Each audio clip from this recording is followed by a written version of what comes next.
You don't need another strategy.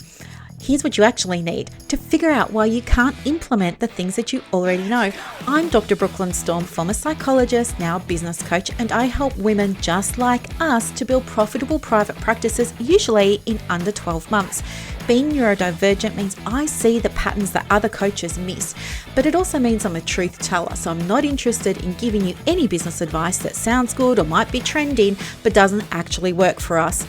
Welcome to the Practice Momentum podcast, where we're going to get your private practice sorted out. Thanks so much for being here, and let's get on with the next episode.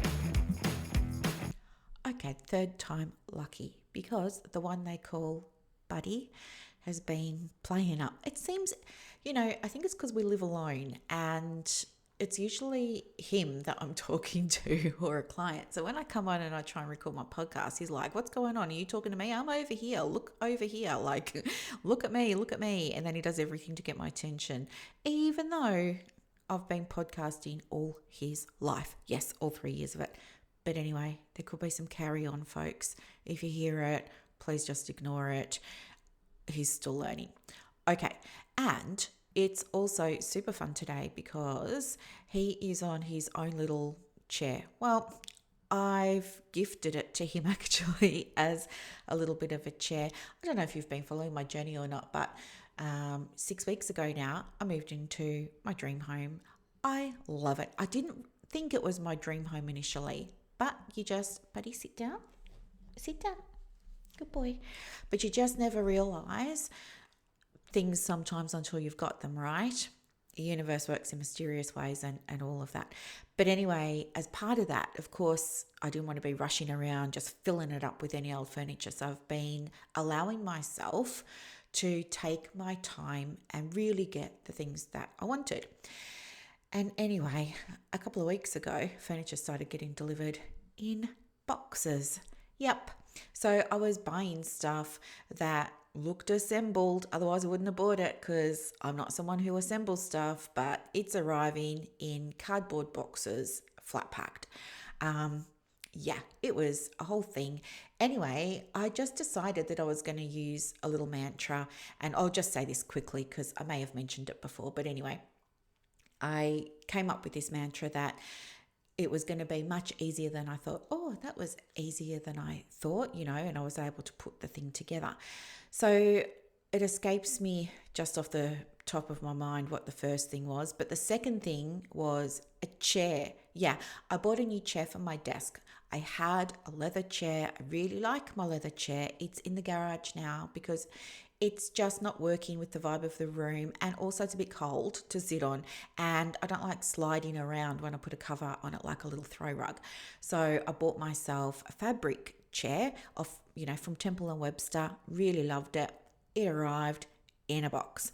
And so then I was like, okay, I made this other thing and I was able to do it because I was telling myself, oh, that was easier than I thought. Oh, that was easier than I thought. And it was actually a lot easier than I thought.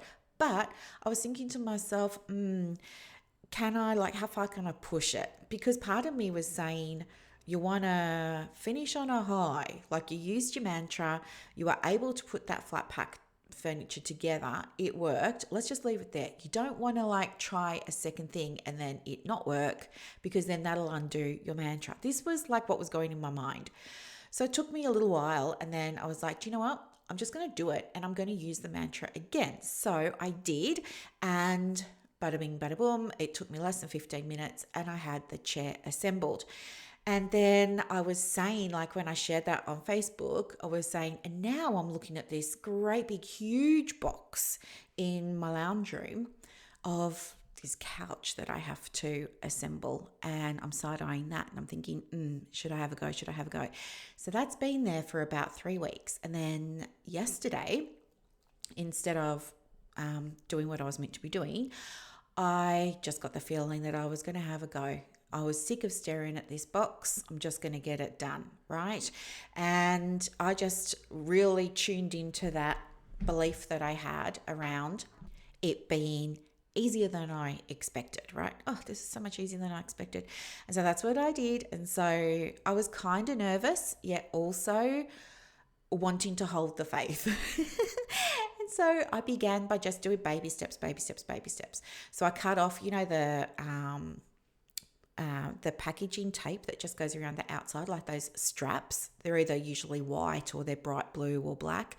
Yeah. So I cut those off first and I chopped them up into small pieces because I could do that. That felt achievable and that felt good. While I was doing that, I was telling myself, oh, that was easier than I expected.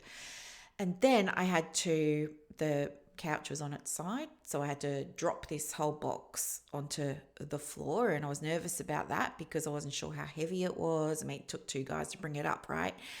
But I just told myself, oh no, it's actually going to be a lot easier than I anticipated. So I was able to drop it down. Then I just told myself, you're just going to taken off the lid now. So I just cut all the packaging tape and I just took off the lid. The lid was so big and it was almost touching my ceiling. And then I was like, where am I going to put this? But I found a place for it and I just went and put it aside. And then I could see like Scaryville.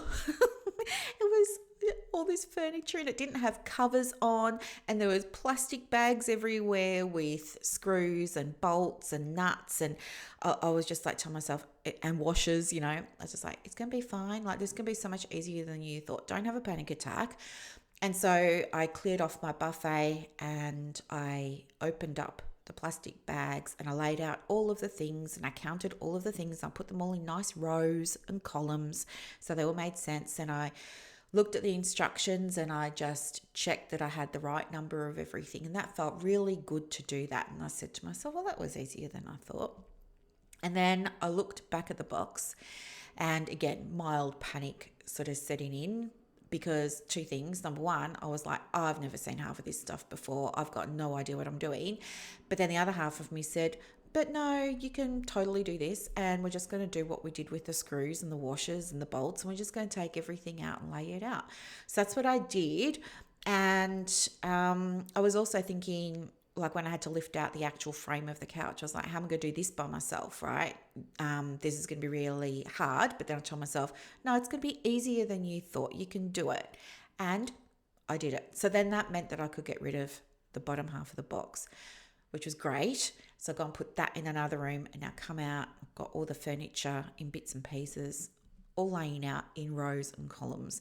And then I just told myself, you're just going to go through this one section at a time, and it's going to be so much easier than you thought. And guess what? I built myself a 3-seater couch from scratch in about 20 minutes. I know. And then Buddy and I were able to go and sit on it about 10 minutes later after I, wiggled it to where I wanted it to be and sort of, shuffled it around the place.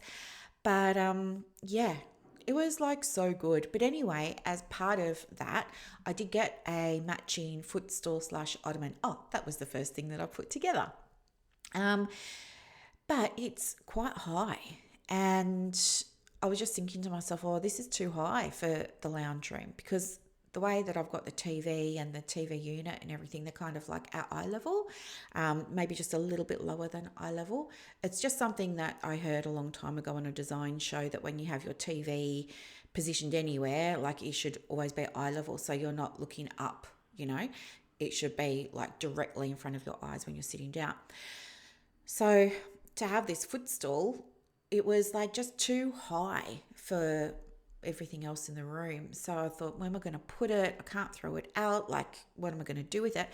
So what I've done is I've just moved my temporary desk down a little bit in my room, put the slid everything sort of down along the wall a little bit so that I can put this really big ottoman beside my desk chair for you-know-who. And now we're almost at the same height, and he can rest his little head on my chair. He loves it. I love it. He's right high up off the ground. It's all nice and comfy. It's got his blanket on it for him now. It's a great colour. Like, the whole house is naturals, because I'm living in the country. So I want to just have continuity, like make it feel like the outside's coming in type thing. Anyway, whatever. But yeah, so I just wanted to share that with you because it feels significant. I never saw myself before as someone who could put together big pieces of furniture, especially flat back furniture, with Allen keys and stuff like that. And I even just am using a screwdriver set that I got from the local discount store because I wasn't confident enough to go and spend money on like a really good set of tools in case I wasn't going to be able to do it or I couldn't use them. So anyway, now what's happened is by just, I guess, shifting my identity in a way and saying, like, no, this version of me can do things like this, and then showing myself that I can and having a way of supporting my mindset to do it has been working. And so, yeah, it's really boosting my confidence and feel great and da da da da da. But that's not why we're here. I'm just giving you a little bit of a background. So, yeah, in terms of the house, it's starting to come together. Thank goodness I've got a great big lock-up garage because there's a lot of furniture in that now as I'm taking out the stuff that was here when I moved in, which I was so blessed to receive, and replacing it with my own stuff. It's like all this other original stuff is going downstairs into the garage. And I was thinking, oh, I can donate that. Somebody would be really, really thankful to have this really nice couch or this really nice bookshelf and stuff. So that's where my thinking's at the moment. But then there's this other part of me that's like, you might want to use that space downstairs to like set something up. So maybe don't get rid of it yet. We might have a bit of a play around with it and see what we can do. But anywho, it's so exciting. But what I'm going to do today is give you a bit of an update on my experience of pivoting my business, because I know some of you are in that space too, where you're pivoting, maybe like me, you're pivoting your niche or you're pivoting your audience and things like that. So I want to quickly speak into that and then, of course, go on my rant. So, yeah, I don't know how long we're going to be here for today, folks. We're going to be here as long as we're going to be here.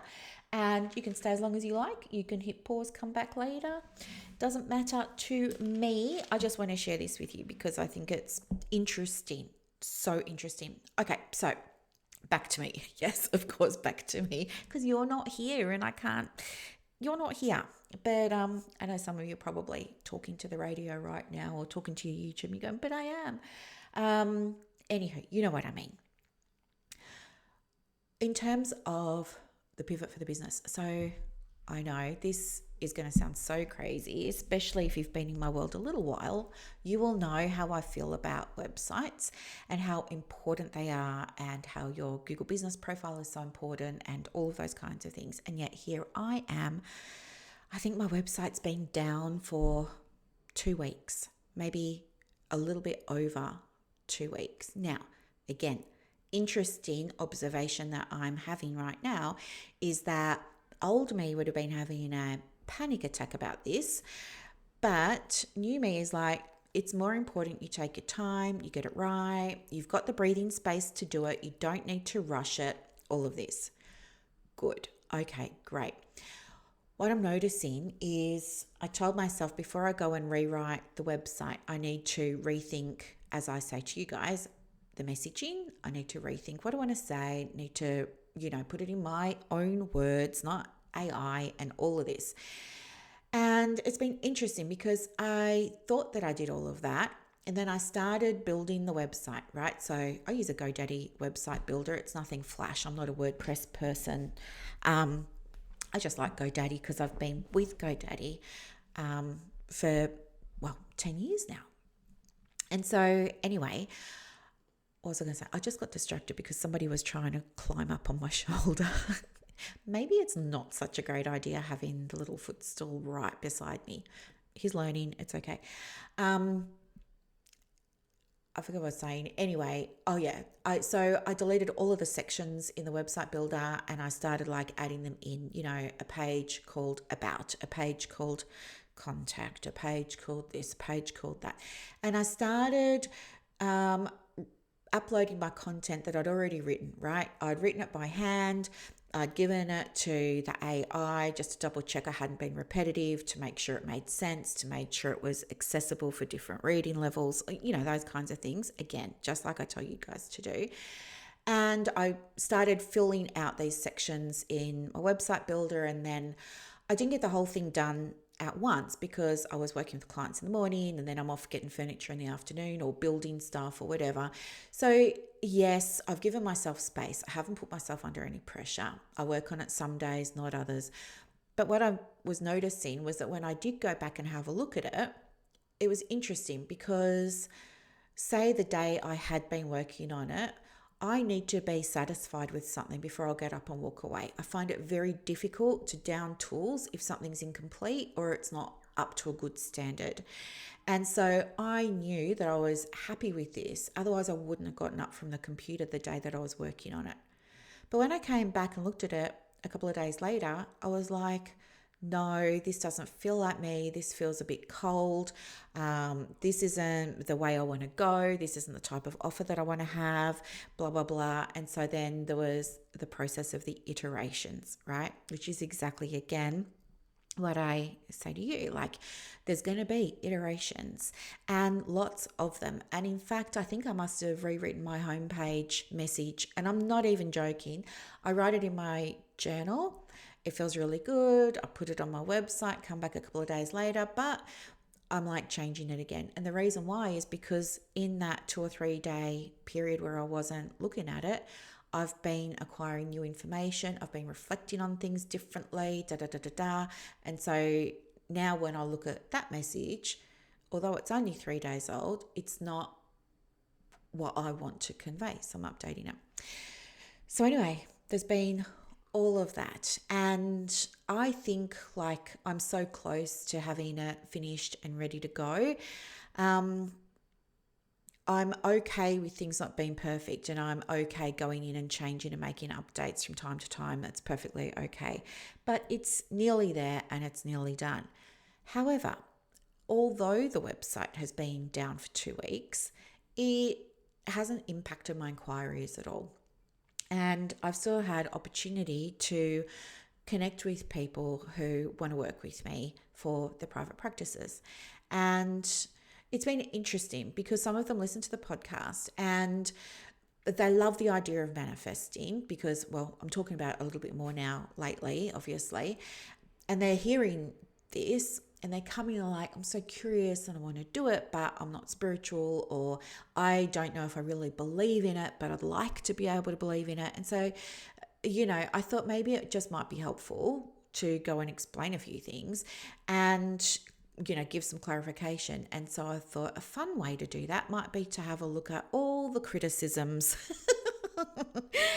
of manifesting and just speak back to them, right? Because I've got my own view, and my own view is that in manifesting, and again, this is just my take, all right? And everybody's going to have their own opinion. What I personally think about manifesting is my experience of it was I came across it when I was not in a great place with my career. I was facing a very challenging time, and I was using all the traditional, conventional things, and nothing was really working in terms of giving me hope. I think that's what I was most looking for, hope. Like, is there another way that I can resolve this situation that I'm finding myself in professionally? That was how this all started for me. And I hadn't heard of manifesting before then. And I was just online really late one night in bed Googling, and I was, it came up in a Google search. I was like, oh, what's this? I read the little preview text. I was like, oh, that's interesting. Clicked on the link. I downloaded a freebie, which was some journal prompts. I opened them up on my phone and I thought, oh, these are really good. So then I got up, turned on the light, got out a notebook, and I actually did the journal prompts. And I learned a lot about myself as part of that. And I didn't realize it in the moment, but it was personal development, right? And I had been so focused on my business and running a business and helping everybody else that I hadn't done personal development work. I'd done professional development to, maintain my registration and all that kind of stuff, but I hadn't really done any personal development. And I realized now that's what was happening at the time. And because those journal prompts were so helpful, like those of you who are working with me now creating your freebies, listen, right? You see how this goes. I then went back to that person's website and I was like, what else does this person have? And then I started buying the low ticket things, which was a set of journal prompts I could pay for. I paid $27. I got a whole bunch more journal prompts. I spent the weekend doing those, and then I found those very helpful. For me, the helpfulness was I started to see things differently. It opened my mind to different angles, different ways of looking at things, blah, blah, blah. Then I went back to this person's website and I was like, okay, I'm going to buy the course. I bought the course. It was a few $100s. And then it kind of went from there. And then I ended up going to conferences and workshops, and the passion had been ignited basically. But, I was so hooked on it and I totally loved it. And I was very naive as well. And I was voraciously consuming anything and everything that had the word manifest, manifestation, and manifesting in it. And because I was naive, I didn't know like how to discern what was actually good and what wasn't. And so, like many of you perhaps, I did try a lot of things that didn't work, that found, for me were either frustrating or, I felt like I couldn't trust them and things like that. And then I'd go back and I'd look for more things and more things. And yeah, it just became problematic.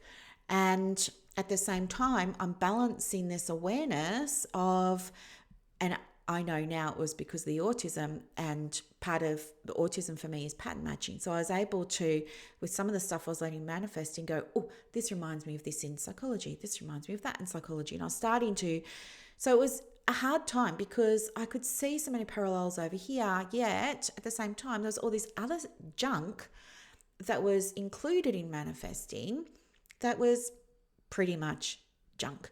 And by that, I mean, I don't want to say The Secret, because my take on The Secret is I think it's kind of like Freud and psychology, right? So as we know, Freud is like considered in many circles to be like the father of psychology.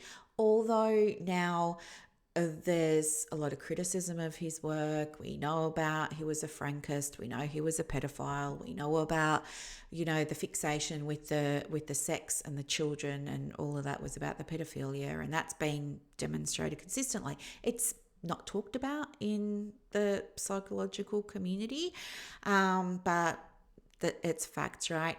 But it doesn't change the fact that he kind of is credited with getting the ball rolling. It was him, and then it was, his protege, Carl Jung, and then, all the others. There was Bandura and Skinner and blah, blah, blah. They, Rogers, Rollo May, like we know the names. I think that while some of the Freudian stuff has merit and credibility and things like that, it's also a whole lot that's, now highly questioned. I think it's the same with the book called The Secret by Rhonda Byrne.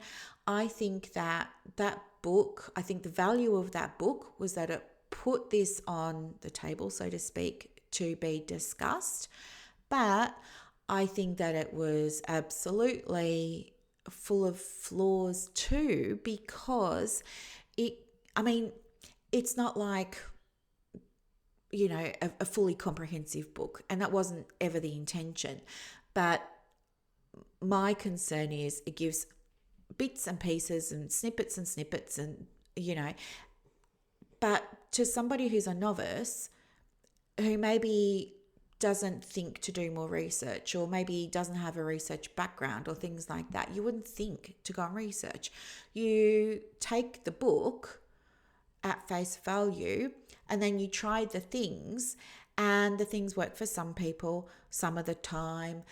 They don't work for other people, and all of this. And so it can become quite confusing. And then because so many people are trying it and either getting hit and miss results or no results, it then brings like a bad name, if you like, to the whole practice. So I think it was good that The Secret was written, because it did generate discussion. It did give some people hope. It did help some people bring things into their world that who knows? Who knows? None of us has crystal balls. May or may not have experienced otherwise. There's certainly plenty of testimonials out there, crediting manifestation practices to people's, dream gains but there's also a lot of horror stories about it, people getting themselves into debt and things like this, da da da da da. And I think it's all of that gets a lot of the attention. So I understand when I started speaking about manifestation, why my community at that time, who was the psychological community, were concerned about that, right? Didn't want me doing it and going out of their way to silence me. And I did silence myself, right? I dialed it right down, as you already heard. But I'm dialing it back up again, folks, because I really do believe in it.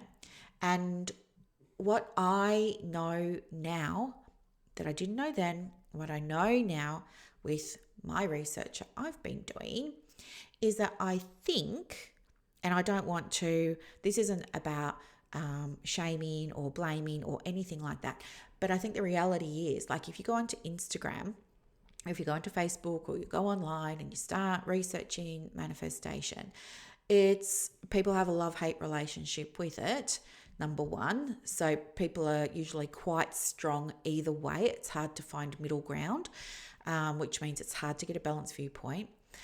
The other thing is, when you have a look online at a lot of the information that's for it and recommending it and all of that kind of stuff, like, let me just bring up my Instagram, because before I came on to do this, I wanted to have examples for you.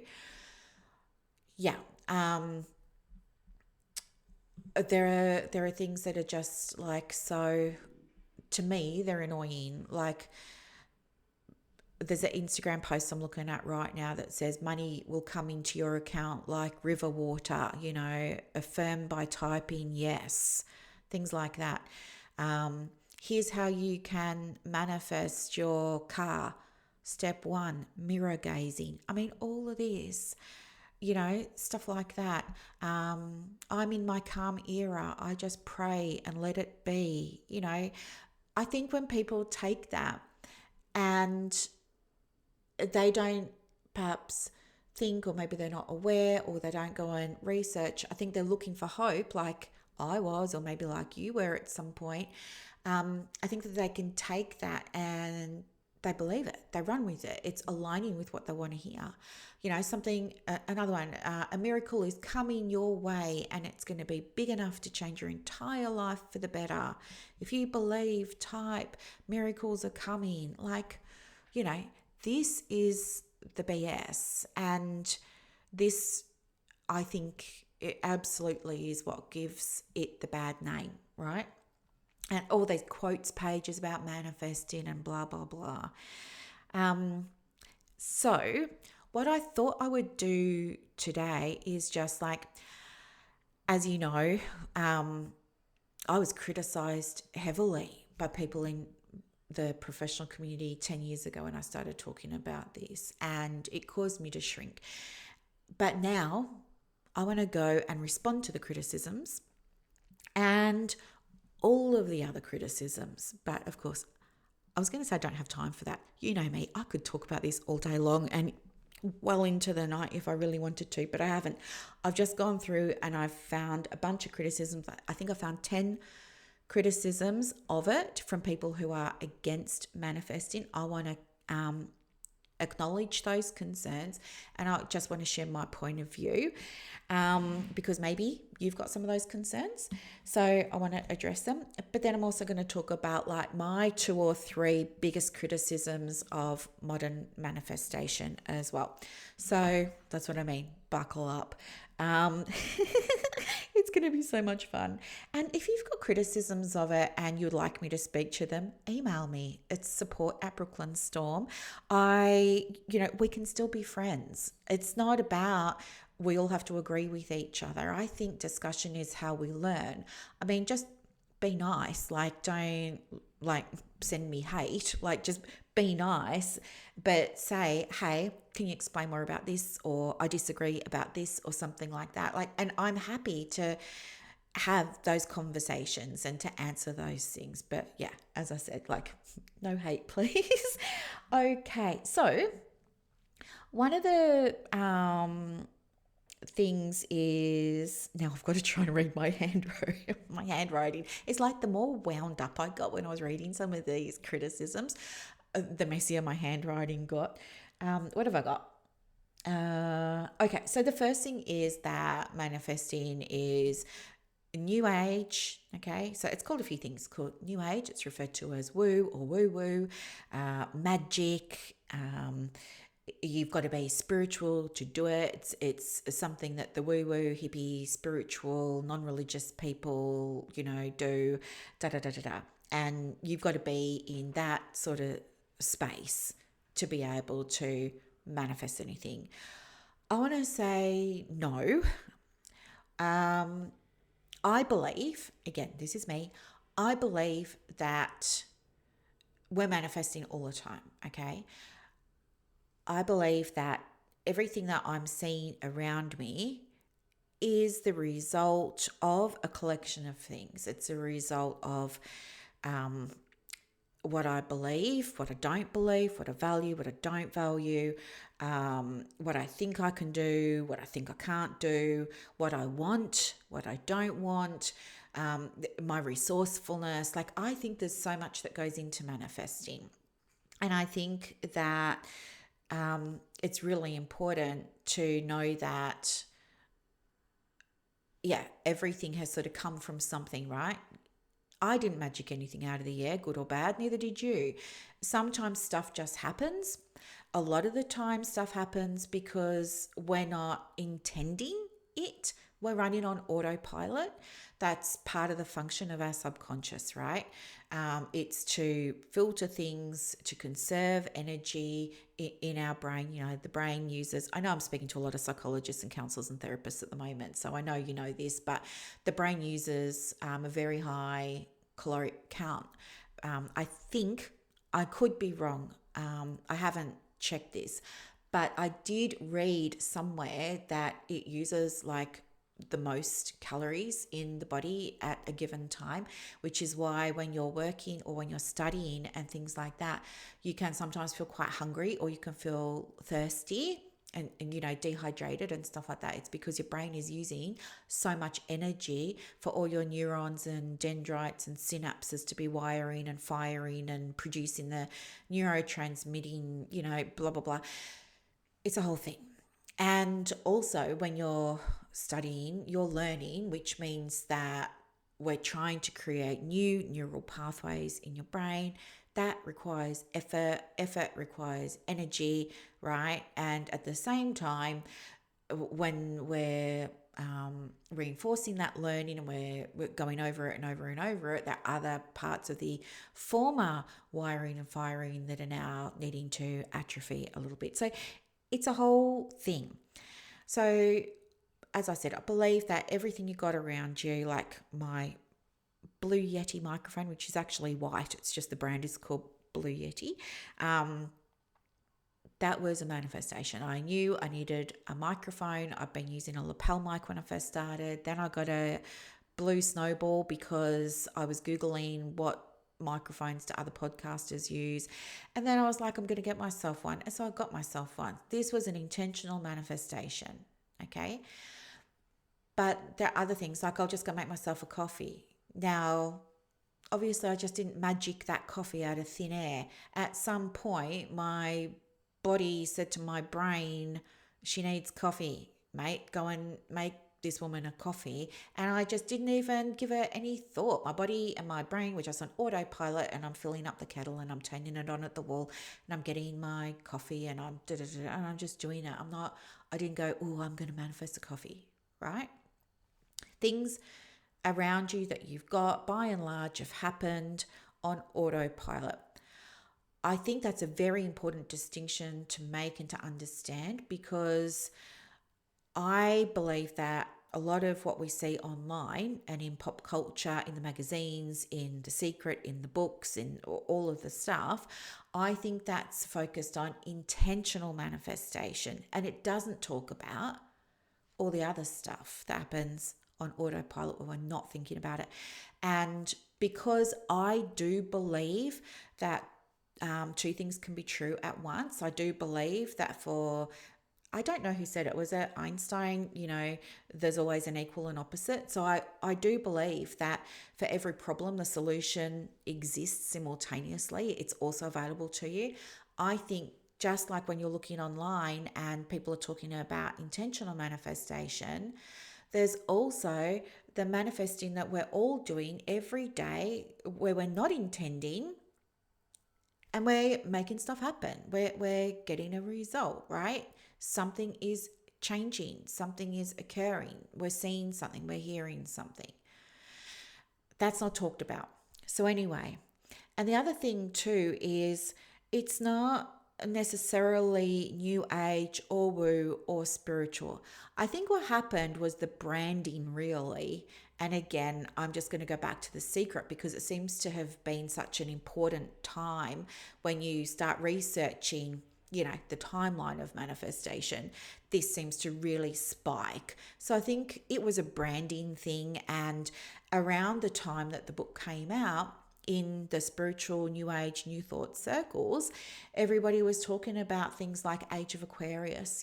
This is going to be like the enlightened age where everybody sort of comes together and we all love each other. And it was a lot of that as well. But the reality is that this is just one space over there, but we have manifestation in other spaces concurrently, right? So there's manifestation in religious spaces, and I will touch on that because that was a criticism that came up a lot. So I will touch on that for those of you who are interested today. And I'm learning about Christianity at the moment too, so it was also helpful for me to have a look at it.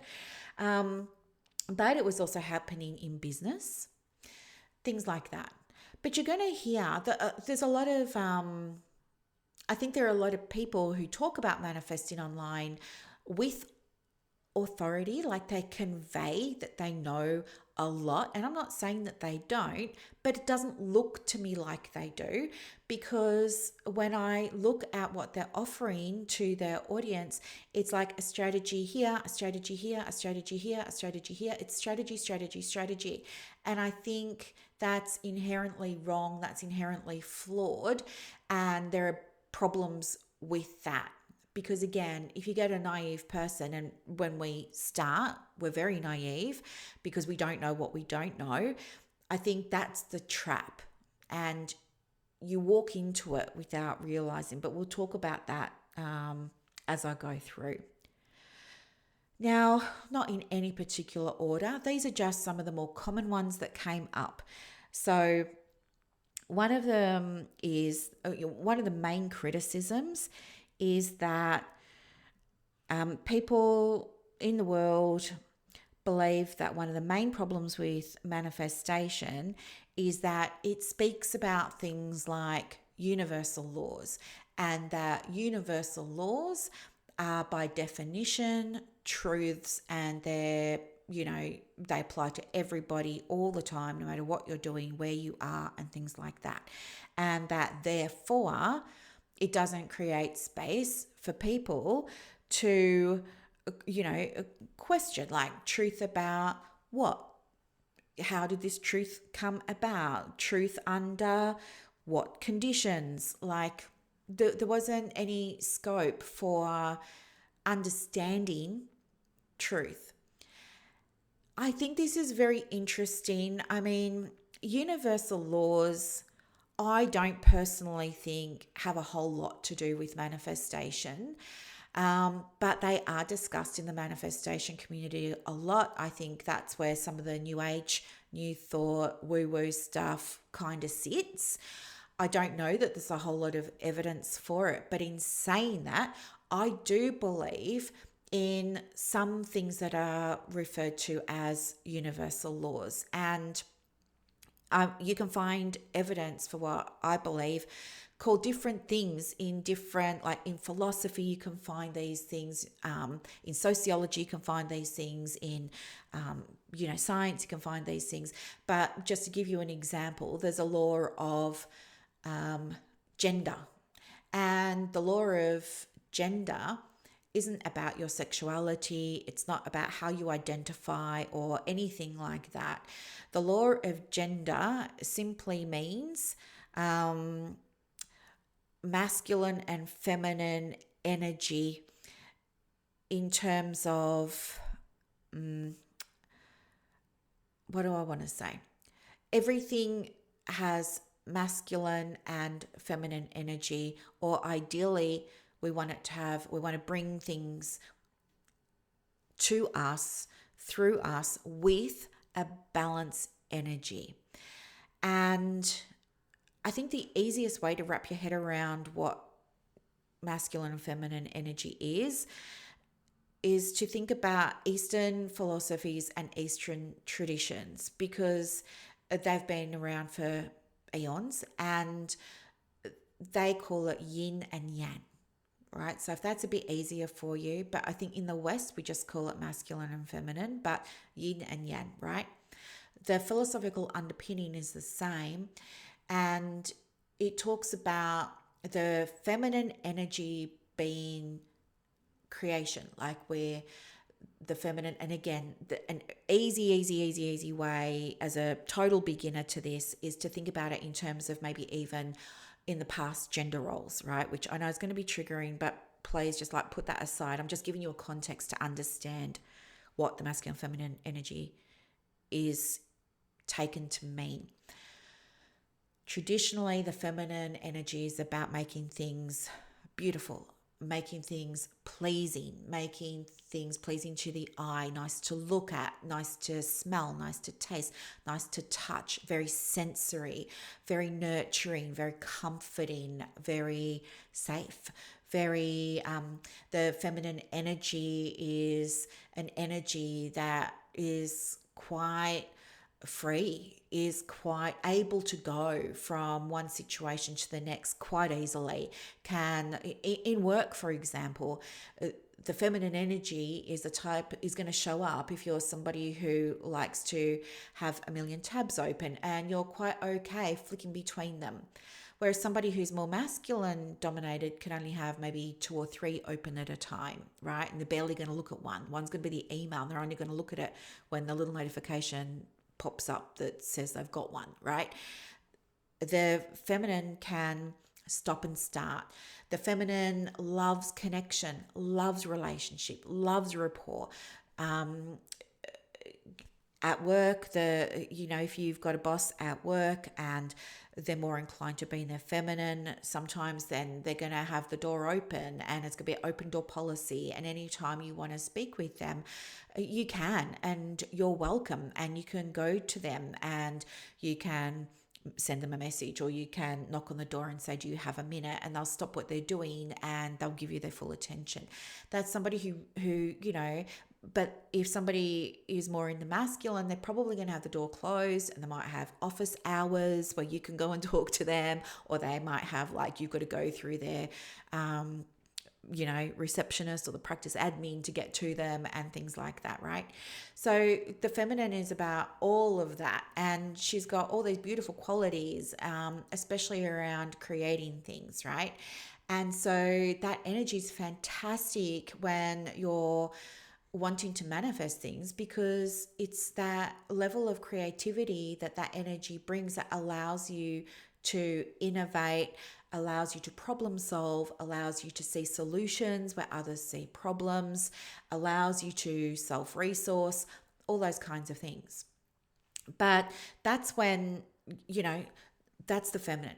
But because she flits around and starts lots of things, and she's got lots of different interests, and she's a social butterfly, and she's more about the relationships, she's also going to struggle to make sure her notes are done. She's probably not going to love doing the admin and writing the reports. She's probably going to not be so hot at the business side of running her business, like probably hates marketing, doesn't see marketing as a way to build a relationship, sees it as a way of scamming people, of pressuring people, hates raising her fees, hates charging a fee, hates like all of this, right? Not a big fan of social media, maybe, would much rather go in person networking, in person visiting somebody, right? More her style. So she's going to struggle in business because she doesn't have like a natural propensity, inclination, desire, willingness, motivation to go and do the businessy things. Okay. That's if she's in her, that's if her feminine energy is kind of more dominant. The other side is masculine energy, and the masculine energy is like, I need the strategy, I need the plan, tell me the steps, I need the system, I need the process, I need my KPIs, I need to track this, I need to monitor that. What do my Google Analytics mean? What are the numbers looking like this quarter? What are the numbers looking like in 12 months from now? What's my goal? How am I working toward it? What do I need to have in place for that, right? And so they're really good at the businessy side of things. And they can still go and be great psychologists, social worker, counselor, therapist, play therapist, whatever it is they're doing. They can still go and do that. And they can do it well, yes, but their natural inclination is in all this other stuff, right? And sometimes that doesn't come out straight away when they move into something like a private practice. But it starts to come out a little bit later on when there's something that's arising for them around transition. They start to notice they're getting bored seeing the same client presentations. They're getting bored having to use the same processes. They're getting bored that they don't feel like they're achieving anything. They will say things like, I'm at a point where I want more. And then they might not even be sure what that is, but they just know that what they've got, it's not enough anymore. They want something else and they're not sure. So because they're dominant masculine, they're going to assume it's another strategy and loading their plate up with things to do. And they will get them finished, by the way. The masculine gets stuff done. The masculine is like, give me the plan. What are the 5 steps? You can give them the 5 steps. They will go off and implement them without any crying, without any, I need to pause, I need to put everything on hold, without coming back and saying, tell me what to do next. Like they're highly resourceful, very ambitious, and they just get stuff done. But the problem with being in a masculine dominant energy in your business or when you're trying to manifest is you struggle with new ways of doing old things. So let's say you filled your diary by updating your policies and your processes and your systems and your procedures and stuff like that. Now you're at a point where, you've transitioned the business and now we've got a dip in the diary. And so you're using all those old systems and processes that worked before. They're not working anymore. And so instead of going in and finding out why or getting new ones, you just do the old ones more, harder, bigger, longer. It's now forcing, it's now putting pressure, and still nothing's changing. It's because you can't see creatively, you're not seeing outside of your frame of reference, whereas someone in the feminine can, right? You're making assumptions usually based on the past, whereas someone in the feminine doesn't. The person in the feminine is usually more present, right? They're not so cognitive, they're more in their body feeling their way through business. Someone in the feminine feels like she's charging the right fee, feels like it should be a 90-minute session, not a 50-minute one at this fee, right? The masculine energy business owner is like, no, if I'm going to make this much money, I need to see this many people and charge this much, and it's got to be this many minutes. And it's like efficient, right? Structure. But it's at the expense of building relationships. They can still do the work, but those relationships aren't there. Somebody who's in the feminine energy will keep clients for years and years and years and years and years because of the strength of that relationship. Not because they're scamming, not because they're trapping anybody into therapy or buying from them or whatever it is, but genuinely because the client really values that deep connection that they have with that person. And so even though their active therapy might be finished, when things start to go a little bit haywire again, they're going to come back to that therapist. That's what I mean by relationships over longer term. But and for people in the feminine, it's not so much was my therapy effective? Did the person overcome the anxiety and get back to work within 6 weeks? That's something more that the masculine energy will be focusing on, right? Those kinds of goals, those kind of metrics, those kinds of KPIs. It's that kind of person there that's going to be asking for the surveys at the end because they want to find out what they could be doing better in terms of the business. Whereas the survey that the feminine energy driven business owner might give their clients is going to be more relationship. How did you feel now that you've finished? How did you feel when we first started working together? What have you noticed has changed, transitioned, morphed, like that kind of language? So to be dominant in either the masculine or the feminine is okay, absolutely. They both have strengths and they have their shadow sides, they have their challenges, right? Ideally, what we want to do is have a balance of that energy. That's when I believe you start to see better success and it happens more quickly. I think I believe, against just me, I believe that in order to start the private practice, in order to start the business, you've got to be in that masculine energy, though we're not. We've just come out of our courses, we've just come out of education, we're all loved up, right? We've got love hearts in our eyes for clients we haven't met yet, but we know are coming. We want to go and make our space beautiful. We want to go and make our logo beautiful and have the right colors and the right fonts, and it's all the feminine stuff.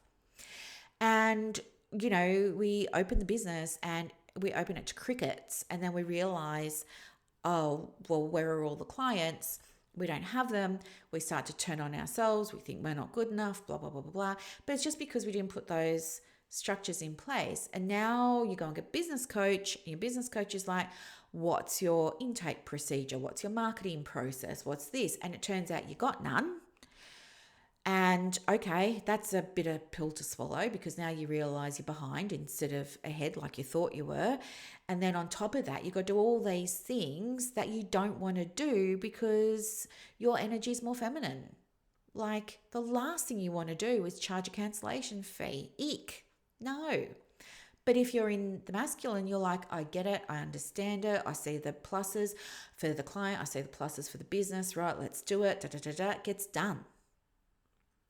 But I believe that to start a private practice, you must put those structures, the processes, the foundations in place, because I use the example of building a house. You've got to have the slab, you've got to have the frame, you've got to get the roof on, the windows in, the doors in, the walls in, you've got to get it to lock up, right?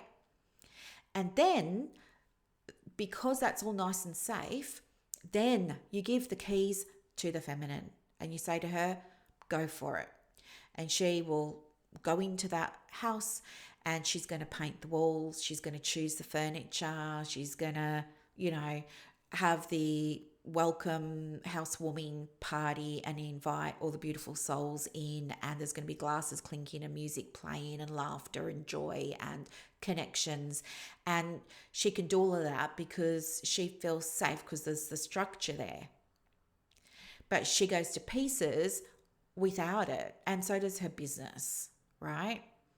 Anyway, so that's just one example of, it is referred to in the manifestation community as a universal law of gender.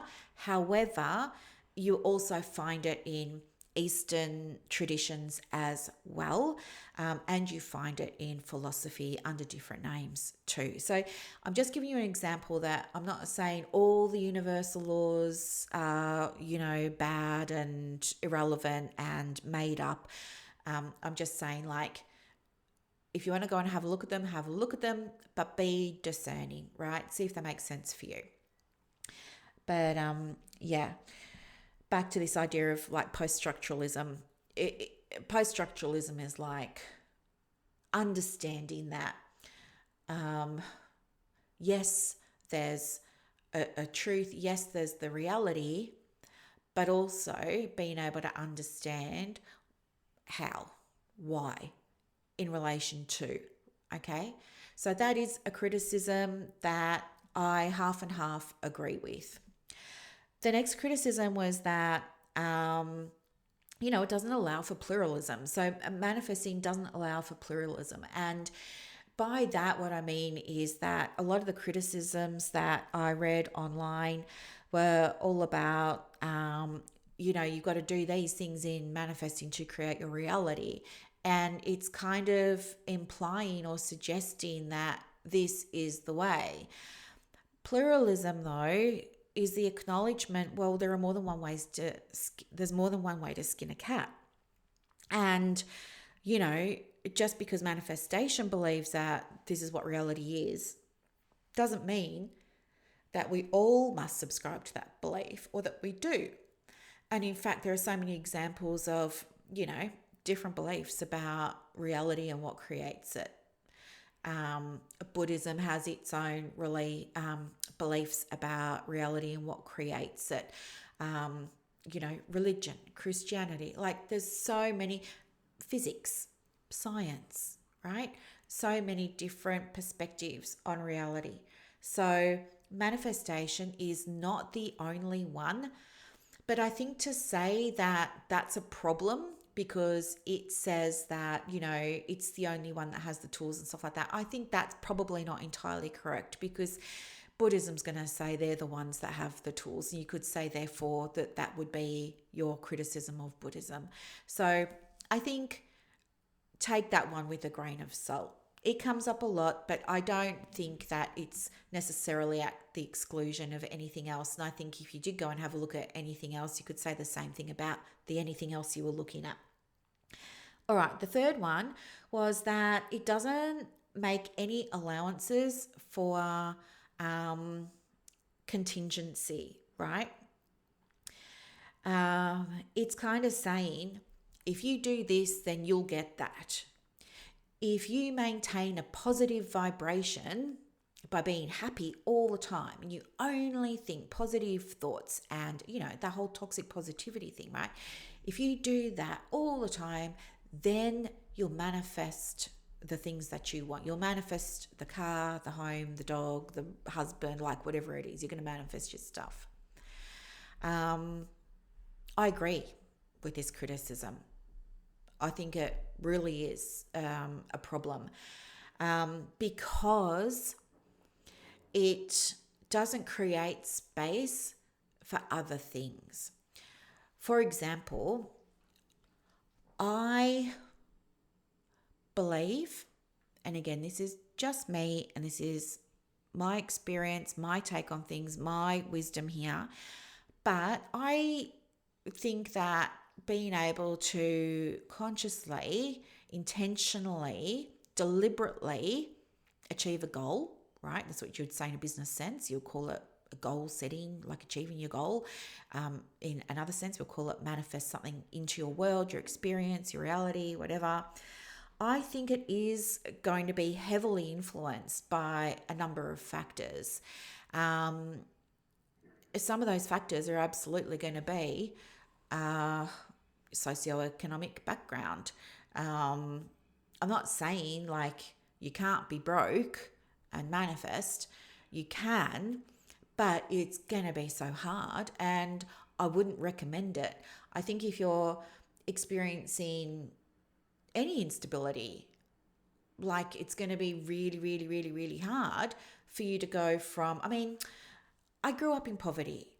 If you said to me, even when I was 18, 19, 20, I was still living below the poverty line. If you said to me when I was 20, oh, just think positively, imagine that you've got the Ferrari.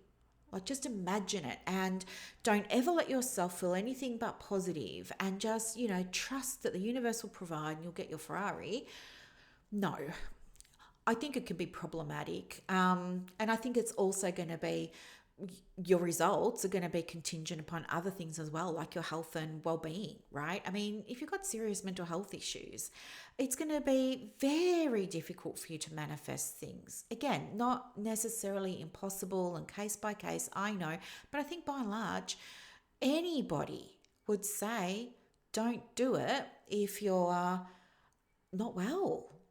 Like, just don't. Like, it's probably not great to be trying to manifest stuff from anxiety or from depression, because you're going to be having fear driving it, or there's going to be like a wanting of something and a very high level of desperation attached to it, almost the all or nothing energy. Oh, this has to work or else, right? That's going to be a very hard place for you to manifest something from. Likewise, if there's depression, for example, it's going to be very hard for you to manifest a Ferrari, or the thing that you want, because you're barely managing to get through the day. How on earth are you going to convince yourself that you can get a Ferrari or a new home or a better situation? It's going to feel false. It's going to feel not right. And even if you want a better situation for yourself, a different situation, a different experience, a relief, if you want those things, I think they're just going to be so much harder for you to obtain if you're in that state. Same with, I think it's going to be hard if there's like some kind of addiction going on around you. If you've got instability with your housing, if you've got instability with your job, if you're being abused by your partner, and these things aren't ever really discussed in the manifesting community. And I have a big issue with that, because I think just my own background and being so, having it drummed into me all those years about duty of care, don't do anything that's going to cause harm, so it's kind of like in my mind, but it wouldn't necessarily be on the mind of an Instagram influencer, right? Yet the Instagram influencer who's talking about how you can have the car, anyone can do it, right? If you're in a position of vulnerability, you're vulnerable, right? You might believe that, and then you might give it a go. And if it doesn't work out, that could have some serious ramifications. But the, popular platforms and figures, and there's no caveats that are discussed. And so I happen to agree that, with this criticism, that contingencies just aren't catered for, and they aren't, given space for. I agree with that 100%. Okay. The fourth one was that it also doesn't account for like situated knowledge. So situated knowledge is just really seeing things through your own lived experience. So for example, if you were going to manifest, I don't know, let's say the Ferrari again, we'll just stay with that. If I said to Gina Reinhart or Rupert Murdoch, believe that you can manifest a Ferrari and you'll be able to manifest one, you create your reality, they're going to see it one way.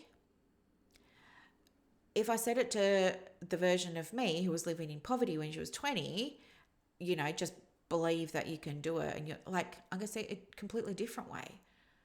And we see it different ways because we have our own lenses. We have our own experiences with things being easy to get or not. What's within our limits or not, right? And I see this even in business when we're talking about fees and stuff like that. Like there are some counselors who have a diploma and they're charging $3.30 a session. Yet I've got psychologists over here who continue to bulk bill and run themselves into the ground and are burning out, and they're seeing high volume of clients. They're eating 2-minute noodles because they don't feel like they can, right? It's been their mindset, their beliefs, their experience, the stories they're exposed to by their community that they're part of, by, professional subgroups, by friends, by their lived experiences, by families, by all of the things. So, yeah, there's that. I think that situated knowledge does contribute to somebody's ability to intentionally manifest. I mean, it stands to reason, right? If you were exposed to the idea that you really could be, do, and have anything that you wanted, and you grew up feeling safe and grounded and not having to worry about anything, and you were given all the opportunities and you had the resources there, so that even if it didn't work out, nothing bad happened, right? You're probably as an adult going to be much better at manifesting than someone who was scared to have a go in case it didn't work out because it cost something that they couldn't afford if if it doesn't work out, right? Different. So all of that absolutely influences what you bring to your readiness and your ability in that moment to manifest something intentionally and be successful with it, right? So yeah, I agree with that too. Like it's such a big criticism, and I agree 100%. And it's why you can see even on like Facebook manifesting groups, manifesting courses, manifesting influencers on YouTube and stuff like that. You can see everywhere there is such a mix of responses. It's not that 90% of the people who do this person's thing all manifest a Ferrari. It's always a mix. There's the people who are getting the results, there's the people who aren't, and then there's everyone in the middle. And the difference between the people who are getting them and the people who aren't are, in some extent, going to be things like the contingencies, the situated knowledge, right? Or all of that. And I think it's very, very important. And again, it's not discussed, right? Those influencers aren't saying, hey, your lived experience is going to influence your effectiveness here when you do try and call in the thing. And here's what I mean when I say that, and here's what it looks like, da da da da da. So we're all just swallowing the pill of, oh, visualize, or do the mirror gazing, or say the affirmations 10 times in the morning when you wake up and 10 times in the evening before you go to bed, and then you'll change your life. We're all doing that.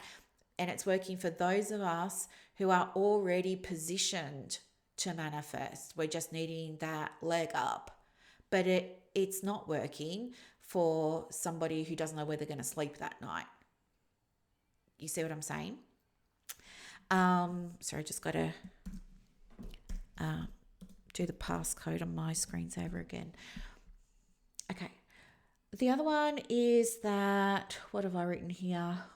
Critics treat all manifestation as, oh yes. I believe that, you can go and you can have a look at people who've written, I don't know, blog posts, for example, articles somewhere, criticizing manifestation. So I wanted to have a look at those too. And so I had a look at about 30 of them today, and then I was like, okay, what's the through line here? And I think basically the people who are going to the trouble of writing the articles, and these are articles like on Psychology Today, for example, Huffington Post, Forbes, like this type of stuff, very visible out there in the public domain, is I think that there's a lot of reductivism going on. Like they're wanting to kind of discredit it. And I think the intention behind the discredit is good. I think that they're wanting to make sure that people are getting help from appropriately trained and qualified professionals.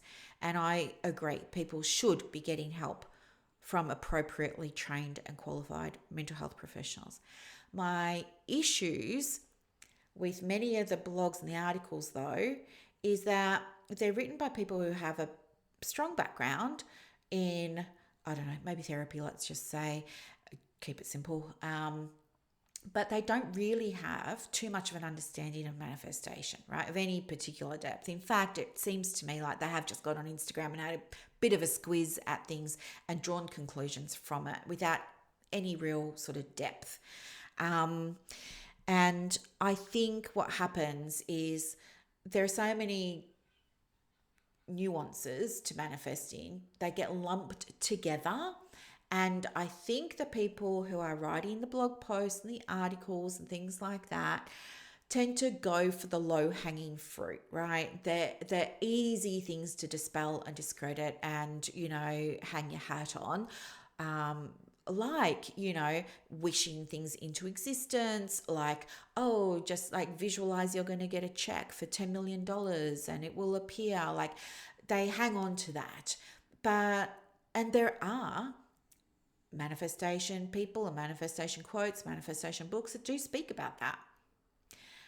But at the same time, there's a problem with that because they're neglecting to do what I've just been saying and acknowledge that even from a psychological perspective, manifestation is simply the process of how you experience the world around you.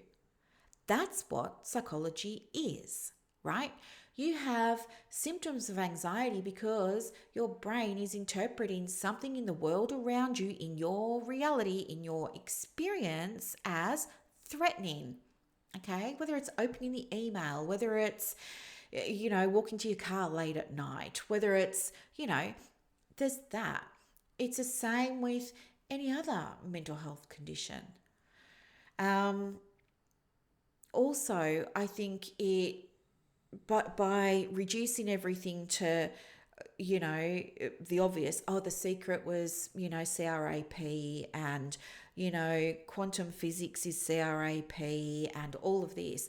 I think too, again, they're not addressing some of the other things that we know to be true when it comes to creating your own experience in the world, which is what we spoke about before, the situated knowledge. That's not addressed in any of the articles I saw.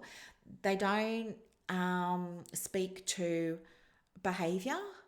So, there is a role of behavior when it comes to you experiencing what you want in your world and experiencing the things you don't want in your world. In business, instead of behavior, we would say actions or steps or strategies, right? So it's interesting to me that therapists will be coming out and, poo-pooing manifestation for being all fake and woo-woo and, misleading. But at the same time, they're not acknowledging the experience we all have day to day of our psychology, which is the way that we view the world, our lived experience, our beliefs, our values, the things that trigger us, our behaviors, right? The things that we do or don't do, our healthy habits, our not healthy habits, the things we talk about, our self-sabotaging, our imposter syndrome. They don't talk about any of that. And they don't talk about, they will talk about environment in terms of, well, you can't, like, if manifesting really worked and we're all just able to think stuff into existence, then we would have solved world hunger, right? This comes up a lot as a criticism by therapists, but they don't come back and say, okay, hang on. There is space for manifestation in a personal experience. Everything gets externalized to something being really big in all those articles and blog posts. And I think that's the problem there. Because if you didn't believe that somebody could change their experience of their reality, you wouldn't have become a psychologist because that's your job.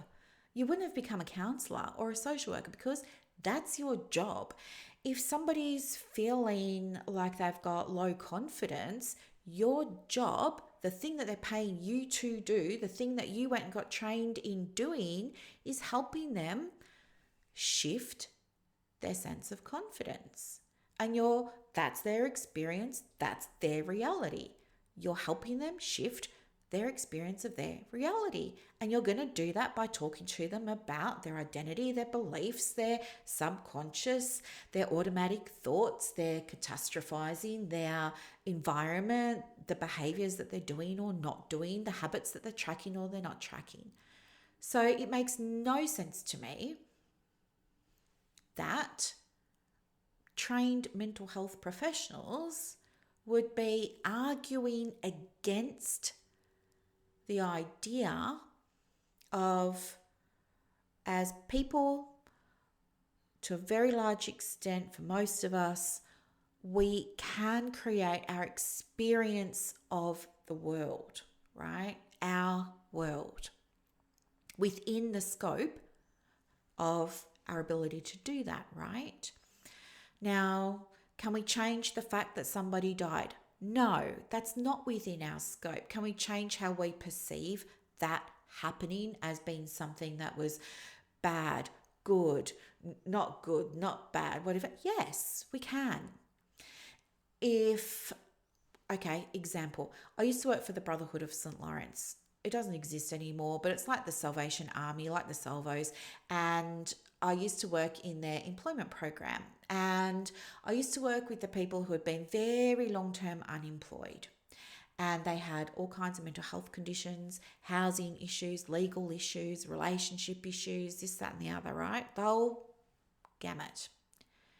But every day, although they shared lots of experiences and they experienced those things differently.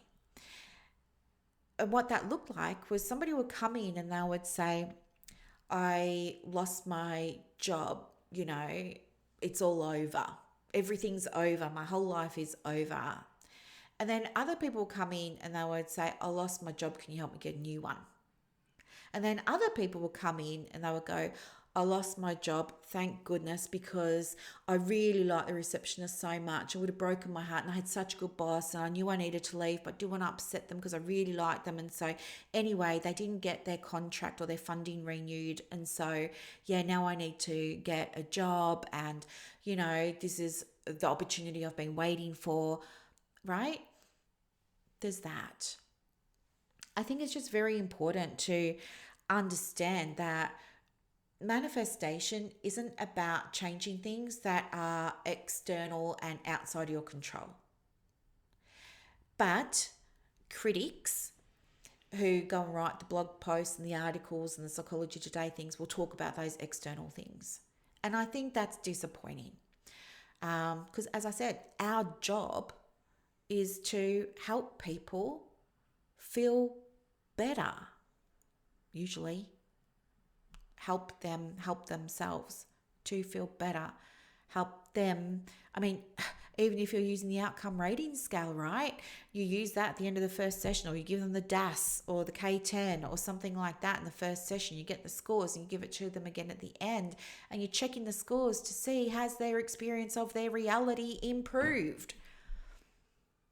You're helping your clients manifest all the time, but because so many people in the professional community get stuck in the groundswell of it's baloney and it's this and it's that, they want to distance themselves from it. And I think that's really a shame because you don't have to say that you agree with all the universal laws and you agree with this and you agree with that. You don't. In fact, I believe you stand your ground and you say, it's not about those things, it's about this over here. Anywho, so I think that those articles I looked at today were guilty of targeting low-hanging fruit, by oversimplifying things, externalizing things. It probably felt very nice and good for those people to write them in the moment, but I don't think that they contributed in any valuable, meaningful, useful way to our understanding of what manifestation is. I think they were written by and large as cautionary tales to leverage the importance of working with trained health professionals. And as I said, I do agree with that. I don't think it's ever going to be a great idea to, you know, say, oh, I'm just going to think positive and say my Louise Hay's, 20 affirmations every day and manifest myself out of depression. It's not that. It's more than that. But they just chose not to discuss it, which is disappointing. And it says a lot about them too, I guess. Okay. I think the other through line that I found with these posts and articles was there was almost like an either either dichotomy that was happening. People were either talking about, oh yeah, it's wrong to be telling people that they can use their thinking to just magically create what they want. So they were banging on about that. And then the flip side was there were other people that were saying, your reality is solely and wholly determined by, your social structure, basically. It's not determined by anything else other than your social structure. I thought that was interesting. And again, I guess there's probably some degree of truth in both sides, but it was at the expense of understanding the middle ground. And the middle ground is we're manifesting all the time through our thoughts, beliefs, behaviors, all of those kinds of things. We know that there's evidence for it, whether the people want to see it or not, there is. It doesn't have to be all woo and magic and things like that. I agree with you. That's not helping, but there are people who like to use those words, and that's perfectly okay. But it's also not just, we've got to make sure that we've got all the social structures in place. It's also a combination of the two, right? Like I was saying before, I don't think you're going to be able to manifest things if you're not in a good place, right? With your environment, with your health, with your mental health, like with your money, like no, I wouldn't even, no, I would just never recommend that. I think the optimal place for you to intentionally start manifesting things is going to be from being in a place where you have the support, the foundations behind you, so that if it doesn't work out, you're still okay, right? So example, I'm just thinking back to when I first started manifesting. I did it with low risk things. So I was just saying to myself when I was first learning the very basics, I would say to myself that, I really wanted to notice a 20-cent coin. And, the next day I would find 20-cent coin under my car seat. And the way that I found it under my car seat was because I dropped my phone in between the console and the car seat. And I had to get down my hands and knees and fish out my phone, and boom, there's a 20-cent coin, right? Some people can say that's coincidence. Sure. Other people will say I manifested it. Sure. But I think the strength of this is not in your magically creating anything. I think it's that you're noticing things because you're putting it in your mind that you want to notice the things. I don't think the things are suddenly appearing. I think the things were always there. You just didn't see them before. Like, how many times have you gone to, I don't know, look for something, and then you find it in an obvious place later on, stuff like that. But I think start with something small. Even with my mother, when I was talking to her about manifesting, she got really interested and she said to me, I want to manifest something, teach me how. And I just pulled up at the fish and chip shop at San Remo in Victoria. It's on the coast, and this fish and chip shop we used to go to. I used to take her there on weekends. And anyway, I quickly told her about manifesting and quickly gave her a process. I said, well, you need to like do this, do that, do this, do that. And then I went in and I ordered the fish and chips. I came back out to sit in the car while they were being cooked to keep mum company. And then I said to her, actually, I'm going to go to the coffee shop. And I think it was called Coffee and Bean or Jack and Bean or something like that. And I asked her if she wanted anything. And she said, yeah, actually, I've decided I'm going to manifest a piece of Jaffa fudge, like chalk orange fudge. And I rolled my eyes because I thought she's just on a mission here to prove manifesting doesn't work, to prove me wrong, to embarrass me. And she's doing it deliberately to, so it doesn't work. Like she's setting me up here. But I said, okay, fine, I'll go in. Now, it was middle of the afternoon on a Sunday, and I go in and somebody's putting the chairs up on the table and somebody's mopping. And anyway, this person comes up to me and they ask me what I want, and I can see that they're packing up. And I said, oh, no, you're packing up. Do you have time to make me a coffee? And she said that she could.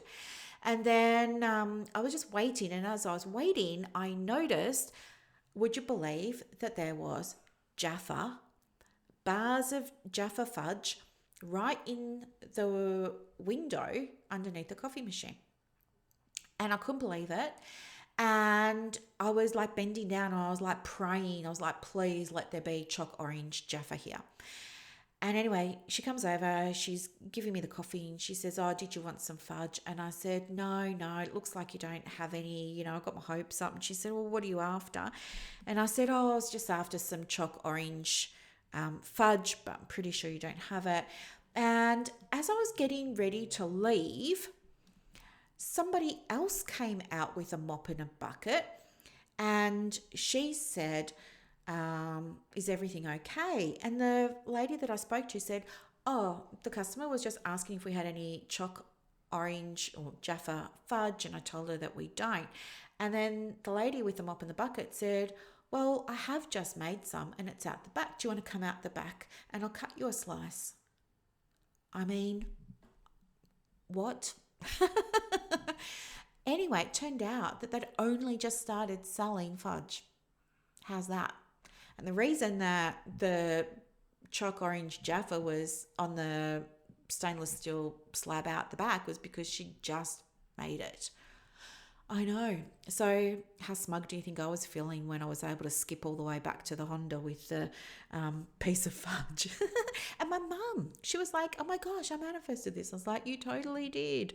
So I would say start with small things. One of my clients, one of my past clients, she's really big on human design. She's written books on human design, very famous. And she came to me for manifesting, and she wanted to learn and she wanted to start with the basics. And so we created a list of things for her to manifest. And we started with some simple things like, the 20-cent coin.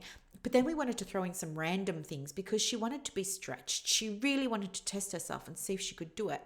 And so we had things on there like purple dinosaur and stuff like this. And anyway, she would message me every time she manifested one of these things that we had on the list.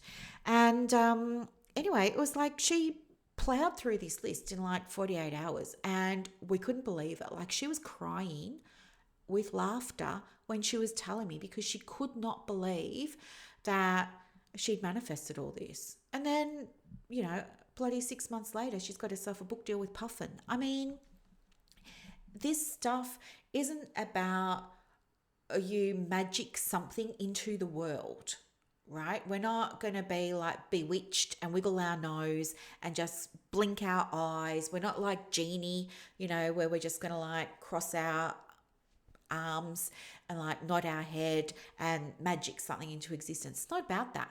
It's about putting your attention onto things that are already there that you just haven't been paying attention to before, right? Anywho,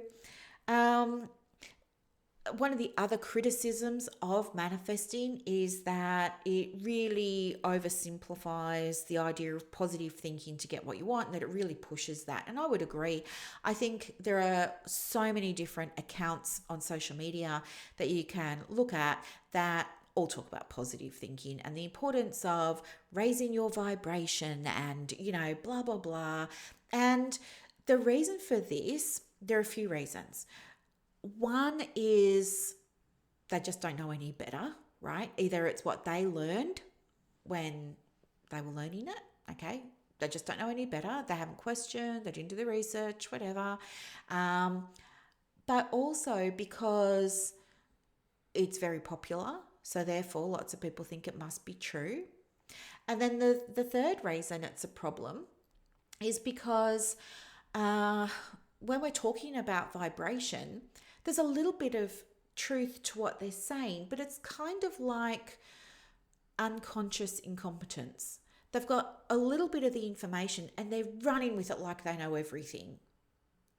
But it's only when you start to dive a little bit deeper and do a little bit more research that you realize, oh, there's actually a whole lot more to this that I didn't know. Now, I see this all the time with private practice, right? People come in hot for business coaching and consulting. They feel like they're doing all of the things. They're really busy. They are. They're hard workers. I cannot take that away from them. They really are. They try hard. They put in the hours. They put in the effort. They think they know. They feel like they're doing everything. They're running a private practice. But they'll spend the first session with me, or I'll audit their website, and they're like, oh my gosh, I didn't realize there was so much to do. It's like all of a sudden they've gone from that unconscious incompetence where they think they're crushing it and nailing it. They just don't know why it's not working. Now there's conscious incompetence. Now they get, oh, well, this is why it's not working. I don't have this process. I don't have a system for self-replenishing referrals yet. Like, I don't have this. Like, I don't have that. And it's like shock. It feels overwhelming because now they realize how much they didn't know and how much they need to acquire and learn and implement and track and monitor. And it feels huge. It's similar with this idea of vibration. And I guess this can be hard to wrap your head around. The easiest way for me to wrap my head around it was a few things. So let me share them with you now. One thing was, years ago in cars, I know, I mean, maybe they're still in cars, I don't know. But, and my very first cassette player, right?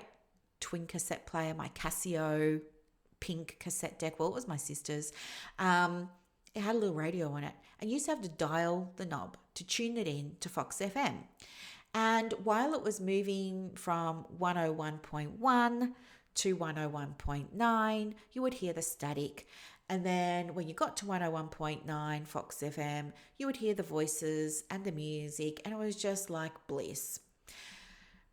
That's the easiest way that I can convey the idea of energy. It's like what you're getting there is sound waves, right? You're dialing the knob, if you like, you're tuning it in to match the frequency, and it says on the radio what the frequency is. The frequency is 101.1 or 101.9. That's the frequency, and on that frequency you get that sound. And you get that music, right? Might be today's music. If you go to 104.5, that's going to be hits from the 60s and the 70s, right? And then in between, you're going to get all this static. So that's one way. So we've got like sound waves and things like that. We have heat, right? That's energy, isn't it? So sound waves are a form of energy and frequency. And we've got heat as a form of energy. So your calories, your kilojoules, they're just measures of thermal energy. That's it, right? So everything is energy. And even solid things like your chair, your laptop, your phone, that's energy. And energy comes in waves. Like as I was saying before, you've got a sound wave and you've got frequencies, right? when you put solid things under a microscope, and it's a very strong microscope, you see that the solid things are comprised of atoms, and in those atoms we've got a particle. Okay, so the atom, think of it as like a bubble, and the particle is like a very, very, very tiny grain of sand. And in fact, the particle is the only bit that's solid in that whole atom, right? So imagine a beach ball with one little grain of sand. The little grain of sand is the only thing that's hard, okay? In that atom is full of 99.99997% space, right? Just air, space, nothing. But when all those atoms vibrate, right, at the same rate, they come together and they make a pink pen, an orange sticky note, a keyboard, an iPhone. Now, you don't see it with the naked eye, but that's what everything in the universe is made of, okay? And all those things have to vibrate, otherwise they don't make stuff.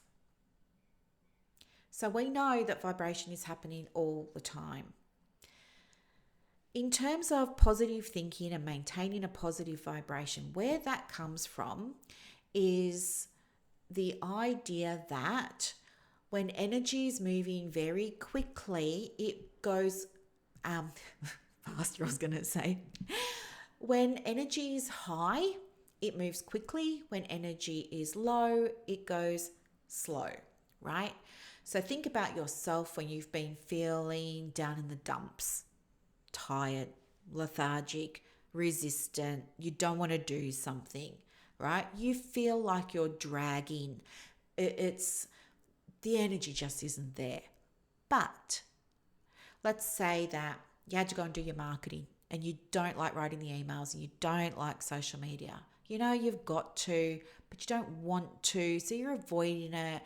You're dragging, the energy isn't there. But if I called you up and said, hey, do you want to come down to the hot springs and we can go and get lunch there, and then we can sit in the thermal springs for a little while, and we can have a gin and tonic afterwards. It's gonna be so great, and we could go get a massage, and we can have mud wraps and clay on our faces, and we can do all like, let's just have a pamper day. Your energy is probably going to change.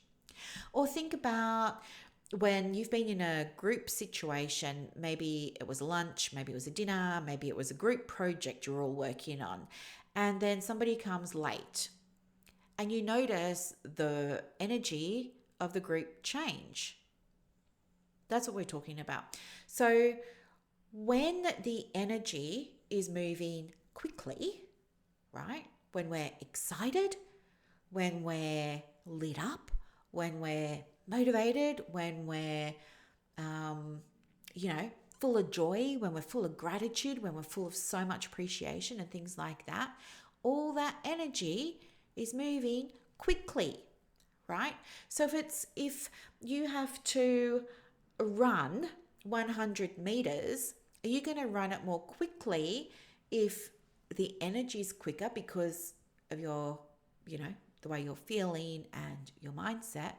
Or are you going to run it slowly if you're in a slower energy where like you don't want to run in this race today? Like, who's going to close that 100 meters more quickly?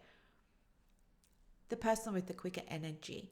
And so that's kind of, I've really brutalized this. I haven't done a fantastic job of explaining it. It is a lot more complicated than what I'm saying. I'm just really trying to make it accessible. But, our thoughts have frequencies, right? Like polygraphs measure the energy that's coming from our brain when our brain is having thoughts. It's coming from the thought that we're having is getting interpreted is creating or not some kind of somatic response for us with our nervous system and our parasympathetic nervous system that's producing a galvanic skin response.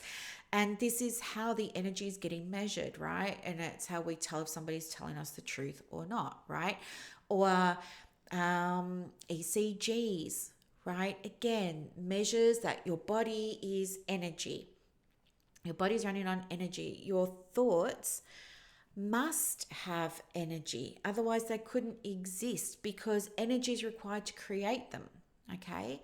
So, for all your neurons and dendrites firing and wiring, and all the neurotransmitter juice like getting produced and stuff like that, there's energy there. If there wasn't energy there, you'd be brain dead, right? It just wouldn't be happening.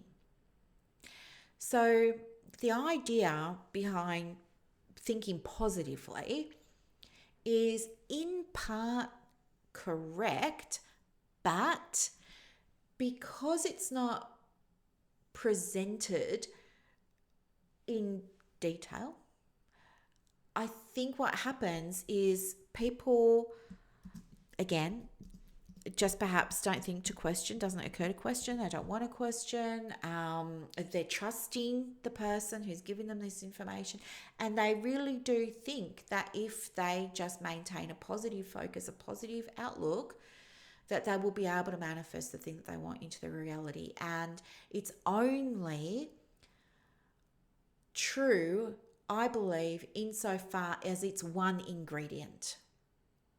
It's one ingredient that's required for deliberate manifestation of a result or an outcome. There are lots of ingredients. Like if you make a cake, right? You can't just put milk in the bowl and then stick it in the oven. That's not going to make a cake.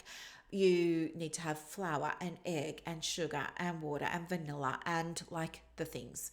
And you've got to have a container to put it in, and you've got to have the right environment, which is the temperature has to be 350, and you've got to do it for a certain period of time, which is 35 minutes. And then you've got to let it cool off. And like there's a whole thing. But if we just said, crack 2 eggs and you will have a cake, and everybody's there cracking 2 eggs, and they're like, not getting any cakes, therefore it's BS that you just crack 2 eggs to make cakes. It's partially true you need an egg to make a cake that has eggs. I know some people are going to say, what about an eggless cake? But you know what I'm saying. When the problem is coming, I believe, when people are just getting like random little bits of ingredients here and there. And then they're getting that little random ingredient to the vanilla cake on Monday, and then on Tuesday they're getting a random ingredient for a Ferrari.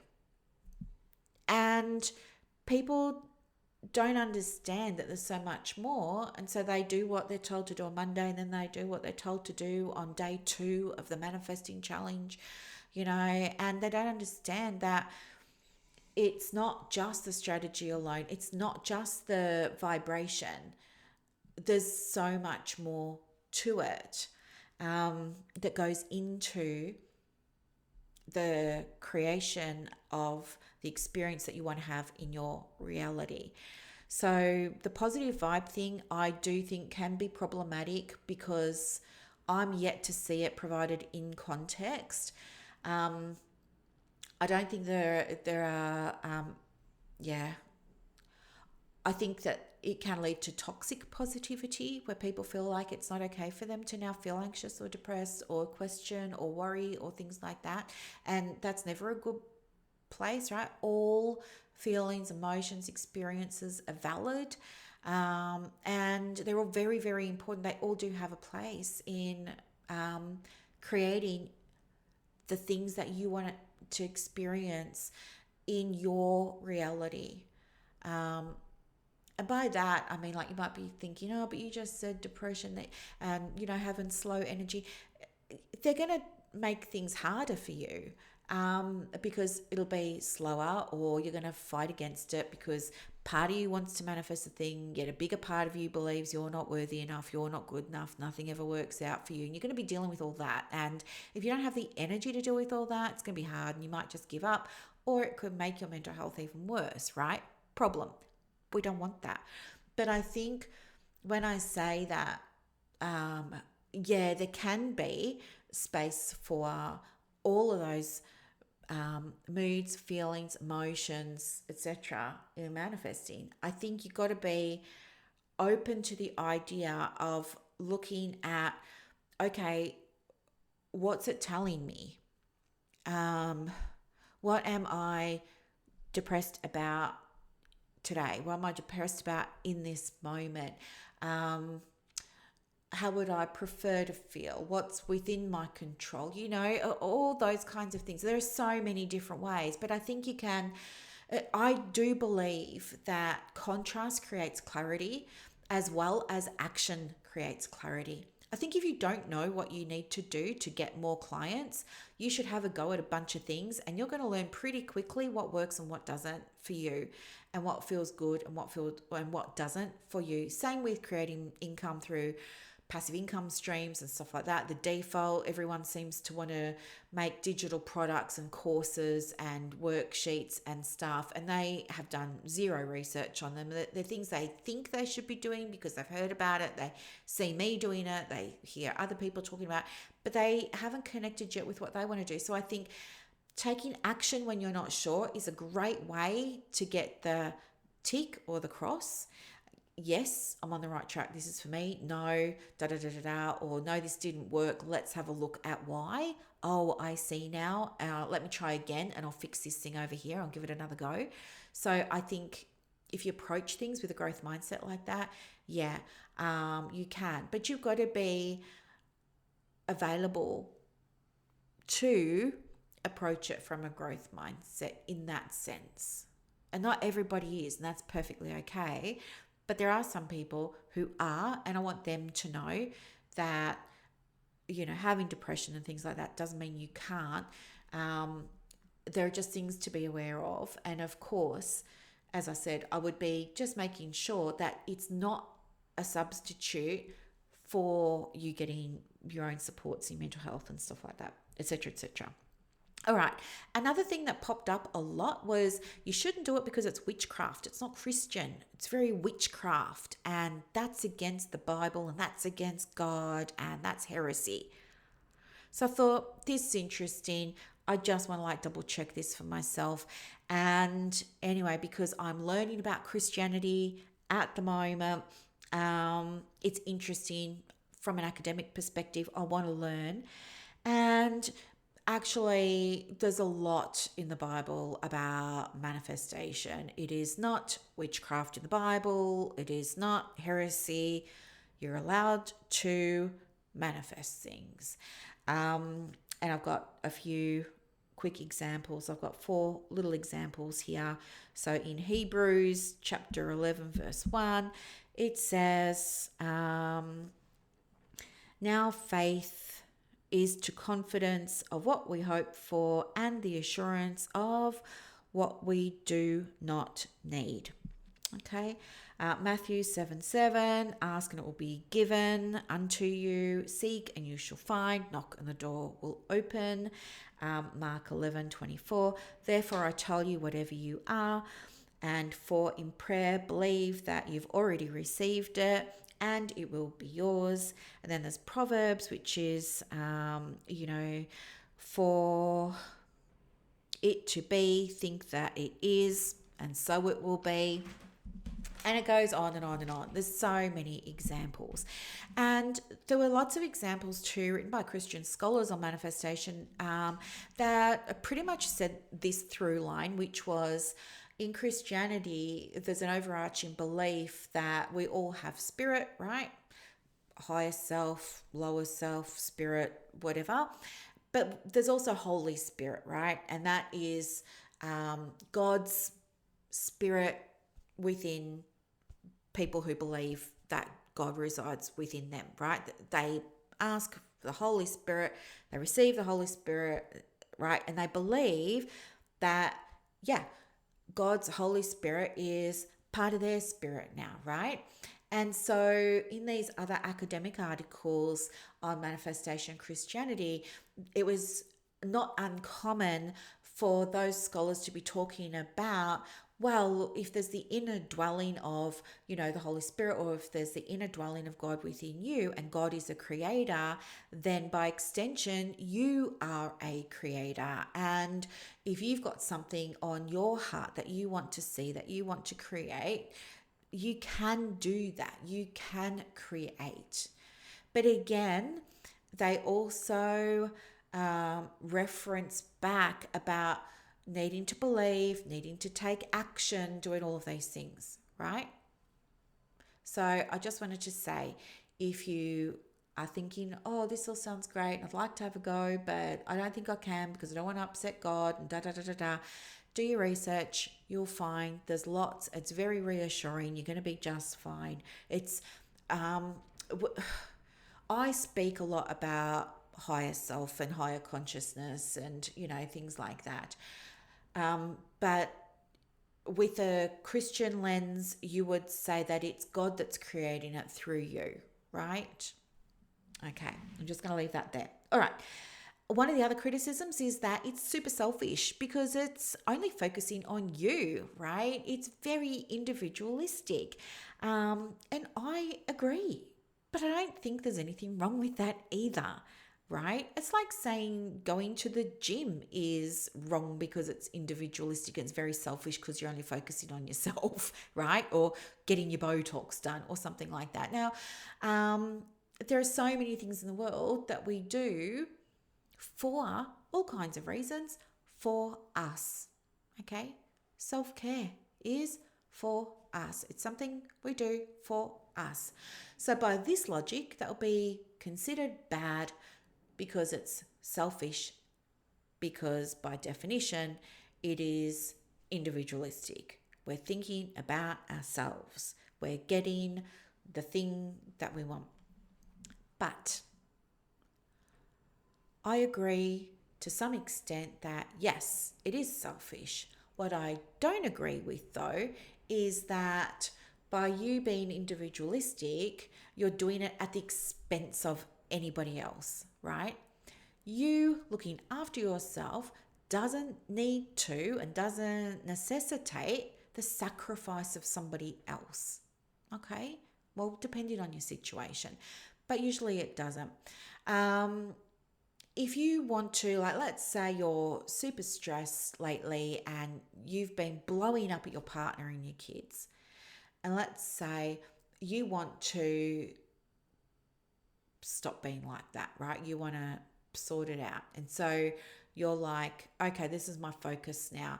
In my experience of my marriage, my family, I don't want this anymore. I want this. I want more peace again. I want harmony again. I want joy again. I want fun interactions again. I want playfulness. I want all of these kinds of things.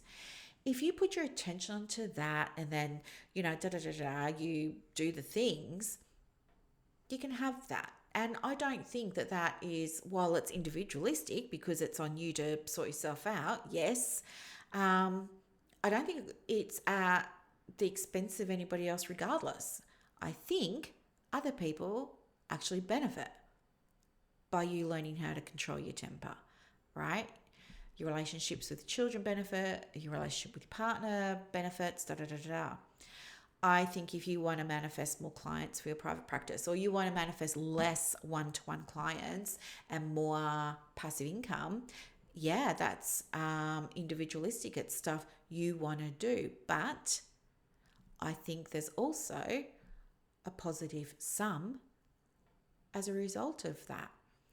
If you worked less and increased your income, maybe then you use that other time to do other things like, that benefit your family, your relationships, your community. Maybe you go off and you do voluntary work, one day a month. Maybe you go and join a board and you sit on a board of something that's important to you and you do that, another day a month. Like, you get to do all things that you can't do if you're sitting in the chair 40 hours a week. If you are manifesting growing your private practice, then it's something you want to do and you want to make the money and you want to grow your practice. So in that sense, yes, individualistic, but again, positive sum outcome, right? Because you grow your practice, maybe it means you help more people. Maybe it means you get access to nicer premises. Maybe you don't have to have the Kmart chairs, maybe, or the Temu chairs. Maybe you can go and get a nice Chesterfield leather wingback chair. Maybe instead of working from home, you can go and get a really nice boutique suite in an area you never thought you would be able to afford, right?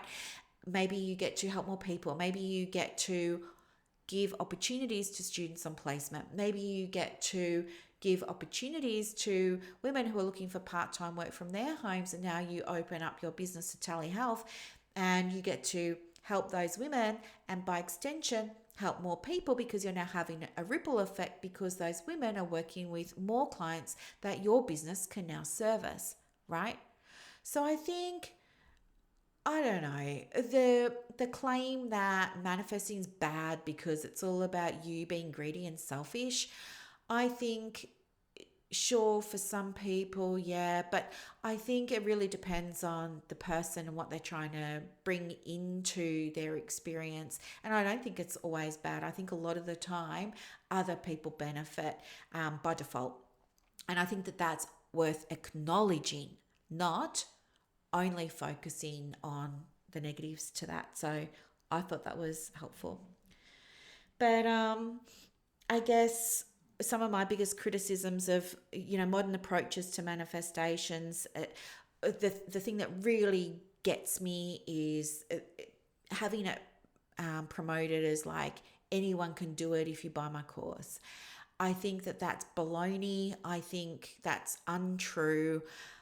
I believe anyone can manifest what they want in terms of who they're being, or what they're doing, or what they're having within the scope of what they can influence.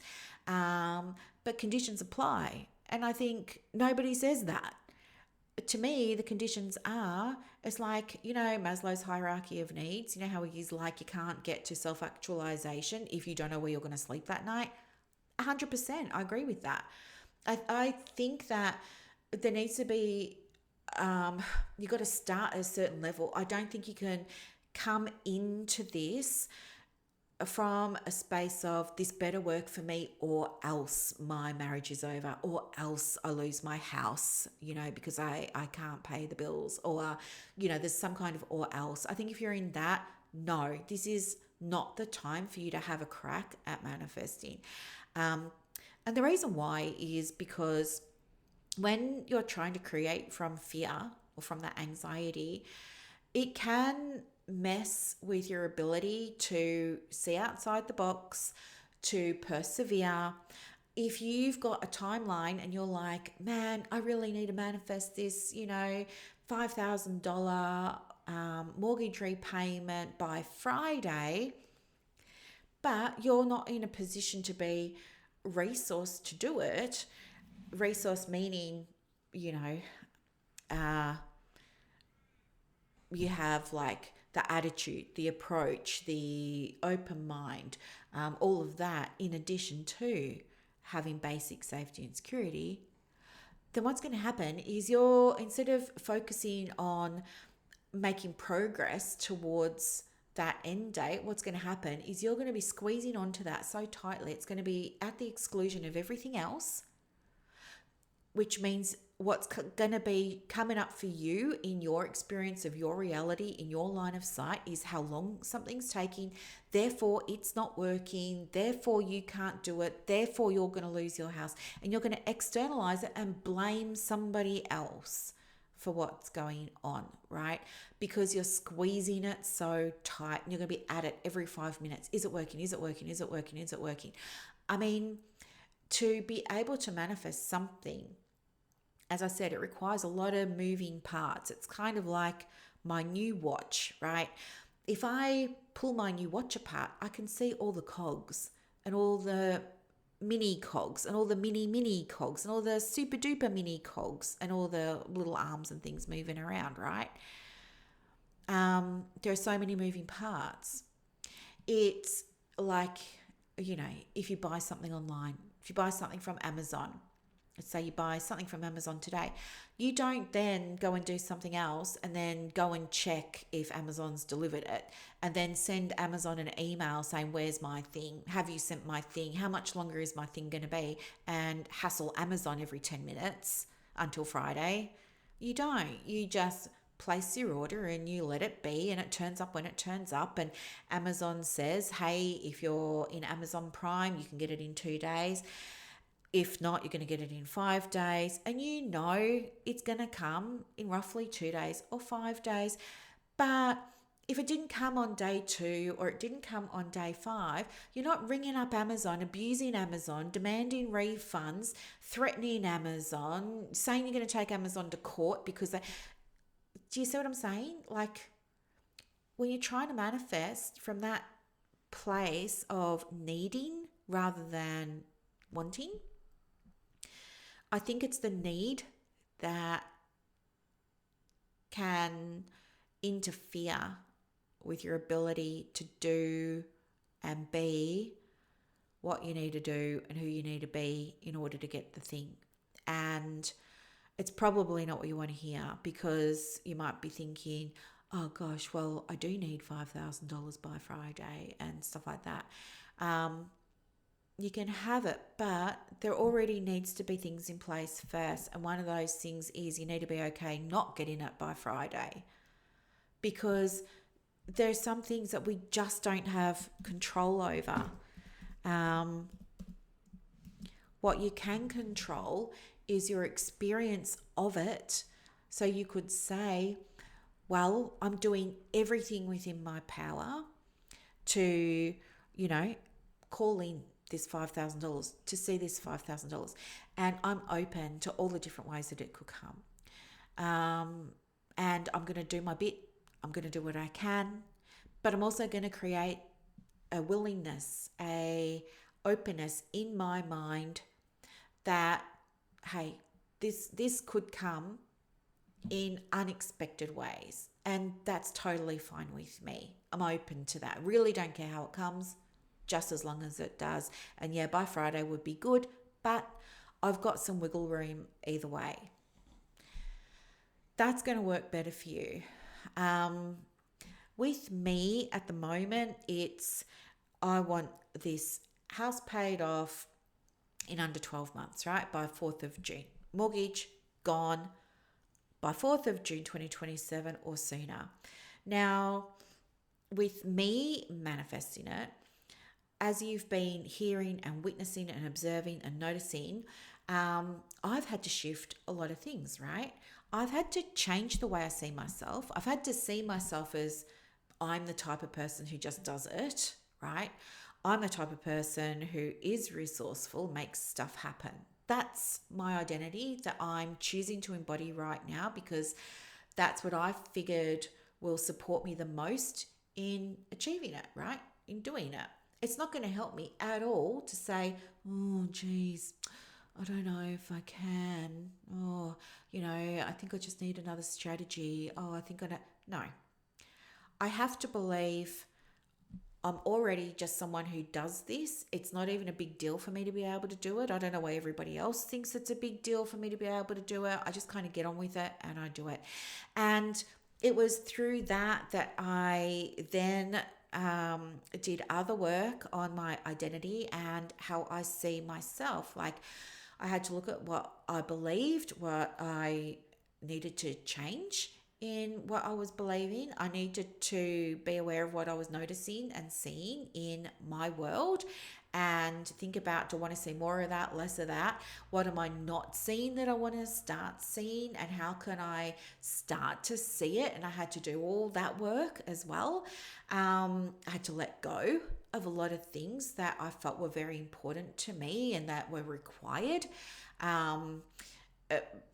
They're not, but it was still a process, right? And you've seen it over the weeks. It's this, like, it's been hard, then it's been easy, then it's been easy, hard, hard, easy. It's like this, right? It doesn't go in a straight line of point A to point B, because you're doing a lot of inner work. The practical strategies are one ingredient of the whole cake. Okay.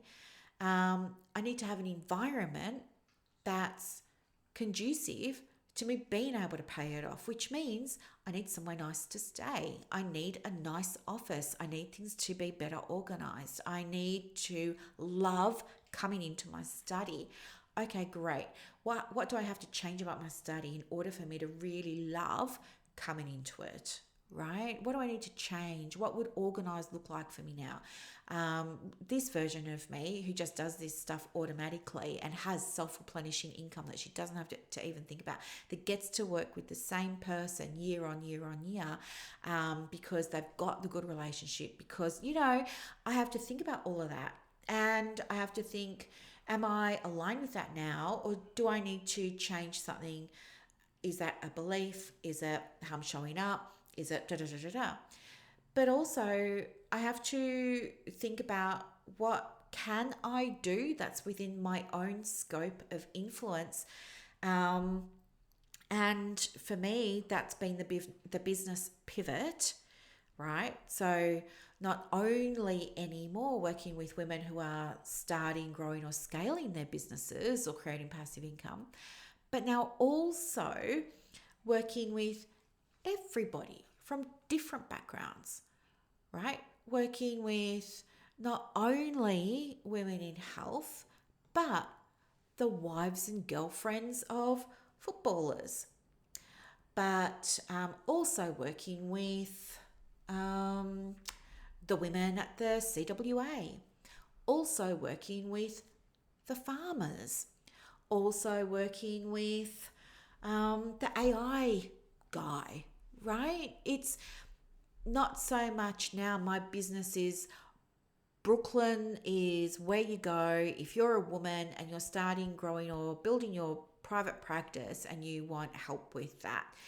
Now, the shift for me is Brooklyn's where you go if you want to learn how to get the things that you want, whether that's you're going to use the word manifest, or you're going to, if it's more businessy, you might say hit your goals, get your objectives, right?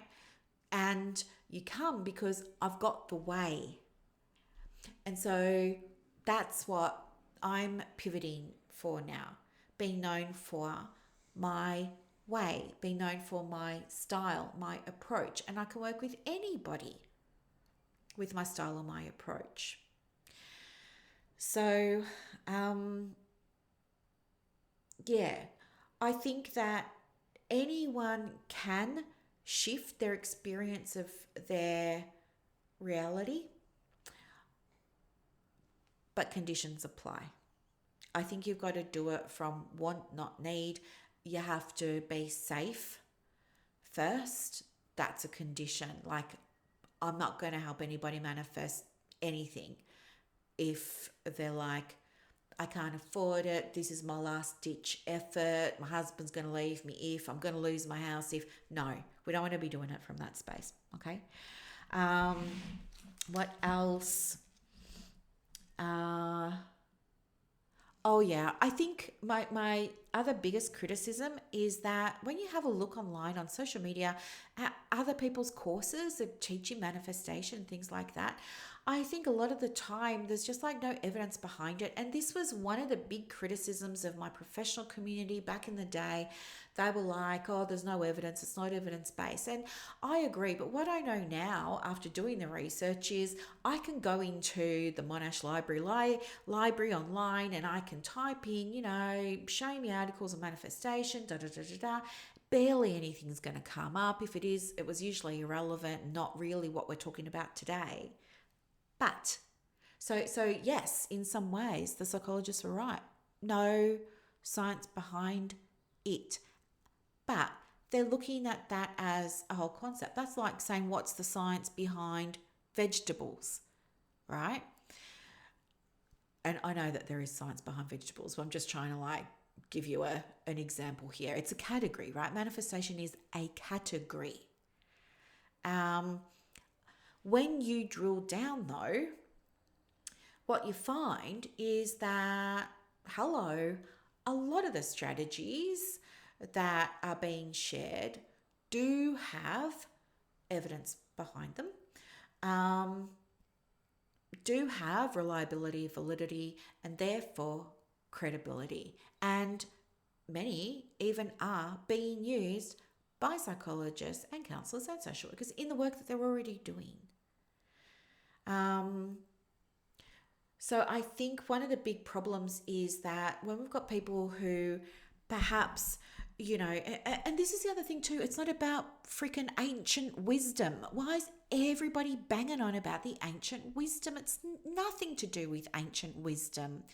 This stuff has been around for so long, okay? It's not ancient. I've just forgotten what I was going to say. It's not ancient. And also, nobody's coming up with new ways. All right. No one's coming up with new ways. Don't fall for the marketing. No one's got a brand new magic way of you manifesting. It doesn't work like that. What I know, hand on heart, what I believe, what I've researched, what the research is showing me is that all the techniques that work can already be found in science, in the social sciences, which is my neck of the woods. I'm sure if you asked somebody else who was a physicist, they would have, their own view. If you ask somebody else, who was studying Christianity, they're going to have their own view. But in social sciences, there's already a plethora of research that shows, yes, you can change your experience of your reality using all kinds of different strategies. And the reason that I can see it is, well, a couple of things. Number one, I spent 14 years at university, 7 of them learning how to research so that I could get my PhD in psychology. And one of the things you learn when you're at uni and you're becoming a psychologist is you learn about the scientific method. And the scientific method is something, again, it's been around for eons, but basically it's testing, because in science is about finding answers to questions, right? We call them a hypothesis. That's your question. And we want to ask a question, and then we want to see what factors influence the answer. And those factors are called variables, right? So your outcome, your result, the thing that you're manifesting is called your dependent variable. That doesn't change. So maybe you're wanting to manifest a new relationship. That's your dependent variable. Then we've got independent variables over here. And the independent variables are the factors that you might change. So let's say we're trying to manifest a relationship. Okay. Let's say one independent variable is speed dating. And we're going to compare that against online dating through rsvp.com or plentyoffish.com or what are some of the others? Bumble, Hinge. I don't know. I'm not up with it anymore. I'm 51. But you get the idea, right? And so we're going to see which of those two things is going to be the speed dating. Is it going to be the people who do the online dating with the apps and everything? And then we're going to have a third factor, which is going to be our control group, right? And they're just our baseline. So these are people who aren't doing speed dating, nor are they doing the online dating. But we're going to measure these people over a period of time. Let's say it's going to be 30 days. And then we're going to find out at the end of 30 days who got a date, who's in a relationship, And then we're going to be able to answer the question, which way seems to be most effective for women in Australia aged 35 to 50 to start a new relationship or find their next relationship. That's the scientific method. And let's say that we found out that the control group who didn't do the speed dating and didn't do the online dating, they were actually more successful in starting a new relationship within 30 days.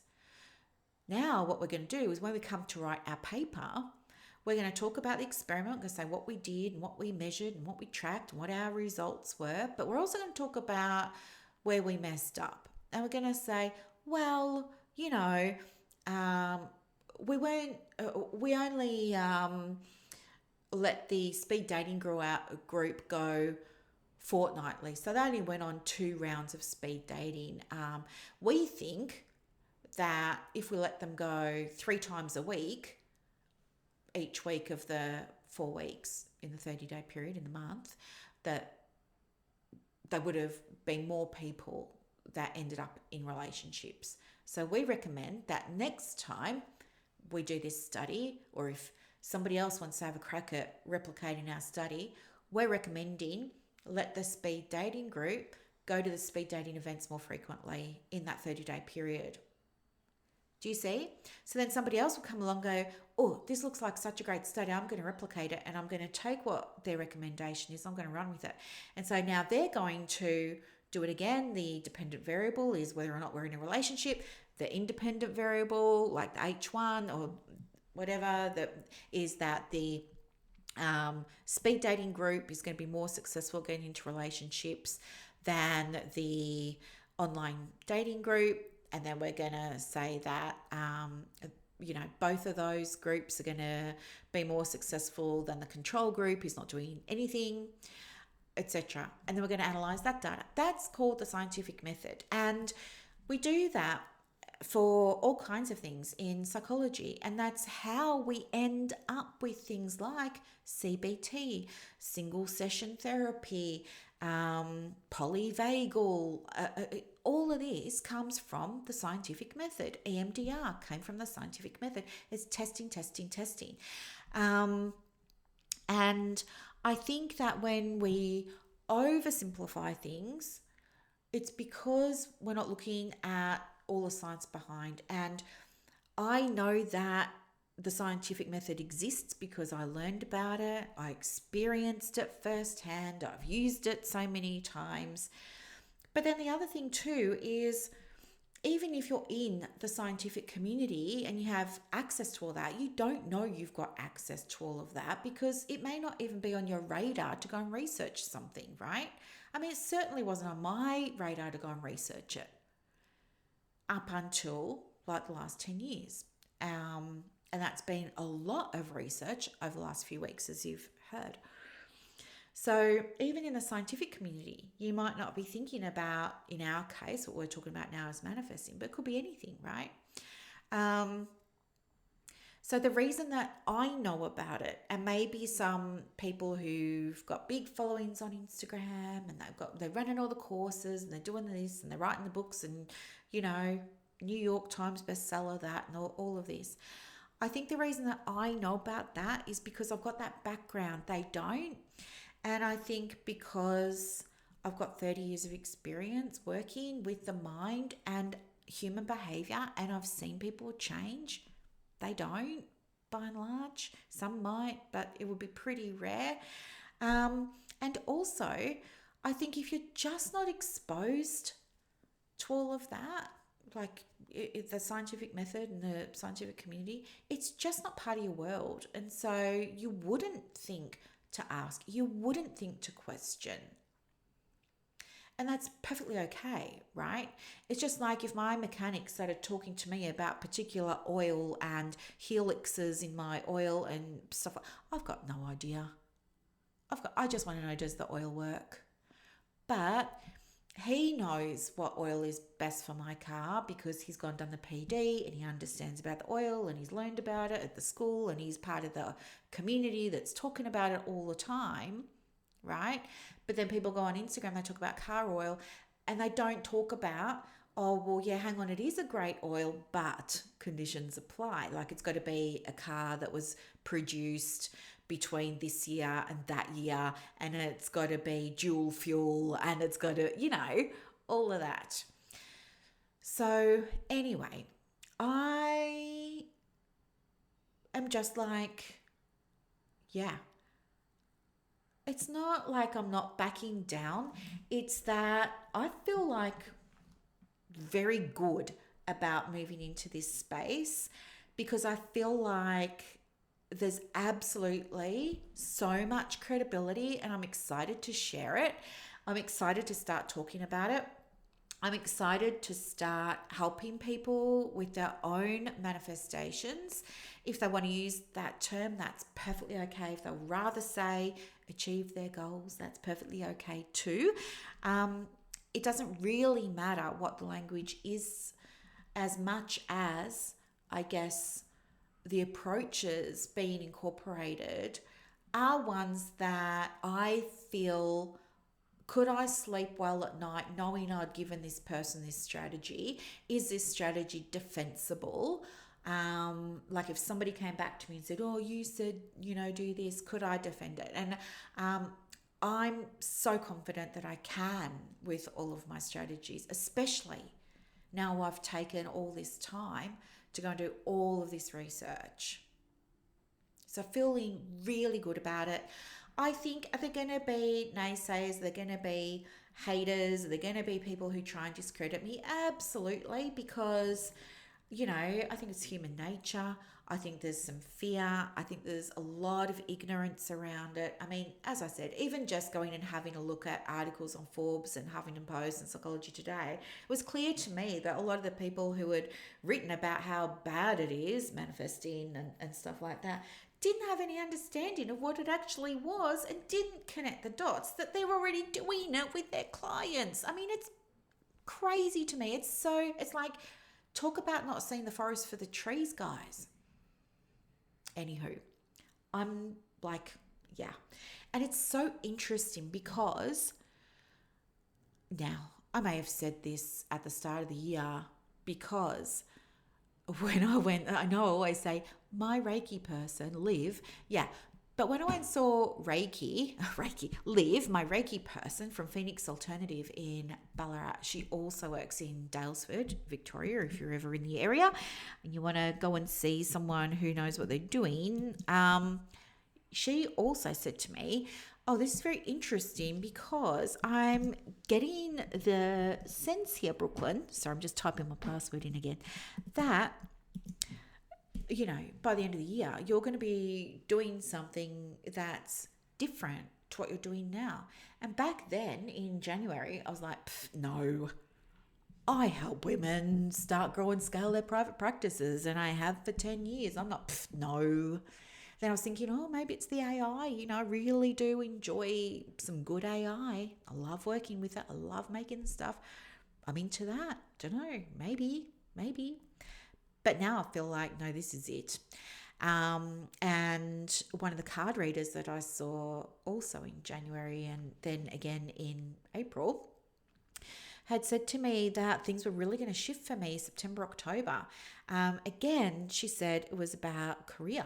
So, and she too, like Liv, said that it was going to be something different to what I was doing. I was going to be super happy, super grounded, blah, blah, blah, in my flow, all good. And again, I couldn't see it. But now I feel like, the heavens have opened up. The angels are singing. Here we are. And I'm so excited for it, because I really, really, really, really, really know that when you know how to shift the things, that you will be able to absolutely experience more of the things that you want. Again, remembering that conditions apply, and this isn't about like externalizing. It's not about changing things that we can't control. We can't raise people from the dead, all of that kind of stuff. It's about what's in your field of control. All right, you can. I believe it. But yeah, you have to be already at a certain place first in order for this to really work. And I know there are going to be some people that say, well, I got it to work and I was experiencing anxiety and so, okay, fine. But I would never recommend doing this work if there was mental health issues going on, or if you had instability financially, or if there was going to be some big consequence if you didn't manifest your thing, right? No, we never, ever, ever, ever, ever want to be manifesting something that we need and that we need now, or that we needed yesterday. We want to be manifesting things that we want to be, to do, to have, for all kinds of reasons. Okay? So yeah, that's my 5 cents. So, yeah. And you don't have to be spiritual. You don't have to be in the woo. You're already doing it. Like everything else, you probably just didn't realize, or you don't give it too much attention, but you are, and you can. Alrighty. So anyway, I'll let you go. I have to go and pick up. I bought a really beautiful mirror for the house. It's quite ornate. I know. Again, I never thought that I would ever have something like this, but here we are. My higher self is like, we need to get that mirror. So I'm off to get the mirror. And then I've got to go to the shops, pick up some ingredients because I'm making a cake. Did you know there's a book that's put out by the Women's Weekly called the Arnott's Cookbook, and it's got no bake recipes in it as well as bake recipes. I haven't used the oven in this new place yet, so I'm not going to risk it today. So I'm going to do a no bake Tim Tam thing, but I had to go and get a food processor because I haven't cooked for 10 years. Anyway, I've gone and got myself a Ninja processor, so hopefully it's going to be up to the task and do the job. I don't know if it's good or not. Hopefully it is. And then I've got to run that up to the church. They're having a games night. I don't want to go to the games night. I don't feel comfortable like small talk and being in the groups, and that would just be death to me. But I like the people and I would like to do something nice. So I will contribute with a little dessert for them, and I'll run that up a bit later. But it's 11:30. I've got to get that to them by 5:30. So I'm kind of cutting it a little bit fine because I also want to relax because it's the weekend. Not that this hasn't been relaxing, it has been. But anyway, and you didn't need to know all of that. But anyway, I'm just like babbling, so I'm going to stop. I'm stopping. Thank you so much for listening to another episode of the podcast. And yes, I know I've got to change the music from the start and the end. I'm just focusing on the business right now, and I'll get to the music at the start and the end after the website's done and everything. We're good to go. All right, have a beautiful weekend. Thanks for listening. Bye. And that's a wrap for this episode of the Private Practice Podcast. So as you reflect on today's insights, imagine creating real success in your private practice without going down rabbit holes or exhausting yourself with business activities that don't move the needle. With Practice Momentum, you have push of a button help available on demand. It's like having an expert in your pocket ready to guide you whenever you need it. Visit brooklynstorme.com to discover how Practice Momentum can transform your approach to building a thriving practice. I'm Dr. Brooklyn Storme, and I'll see you next time as we continue exploring the mind, business, and spirit of private practice success.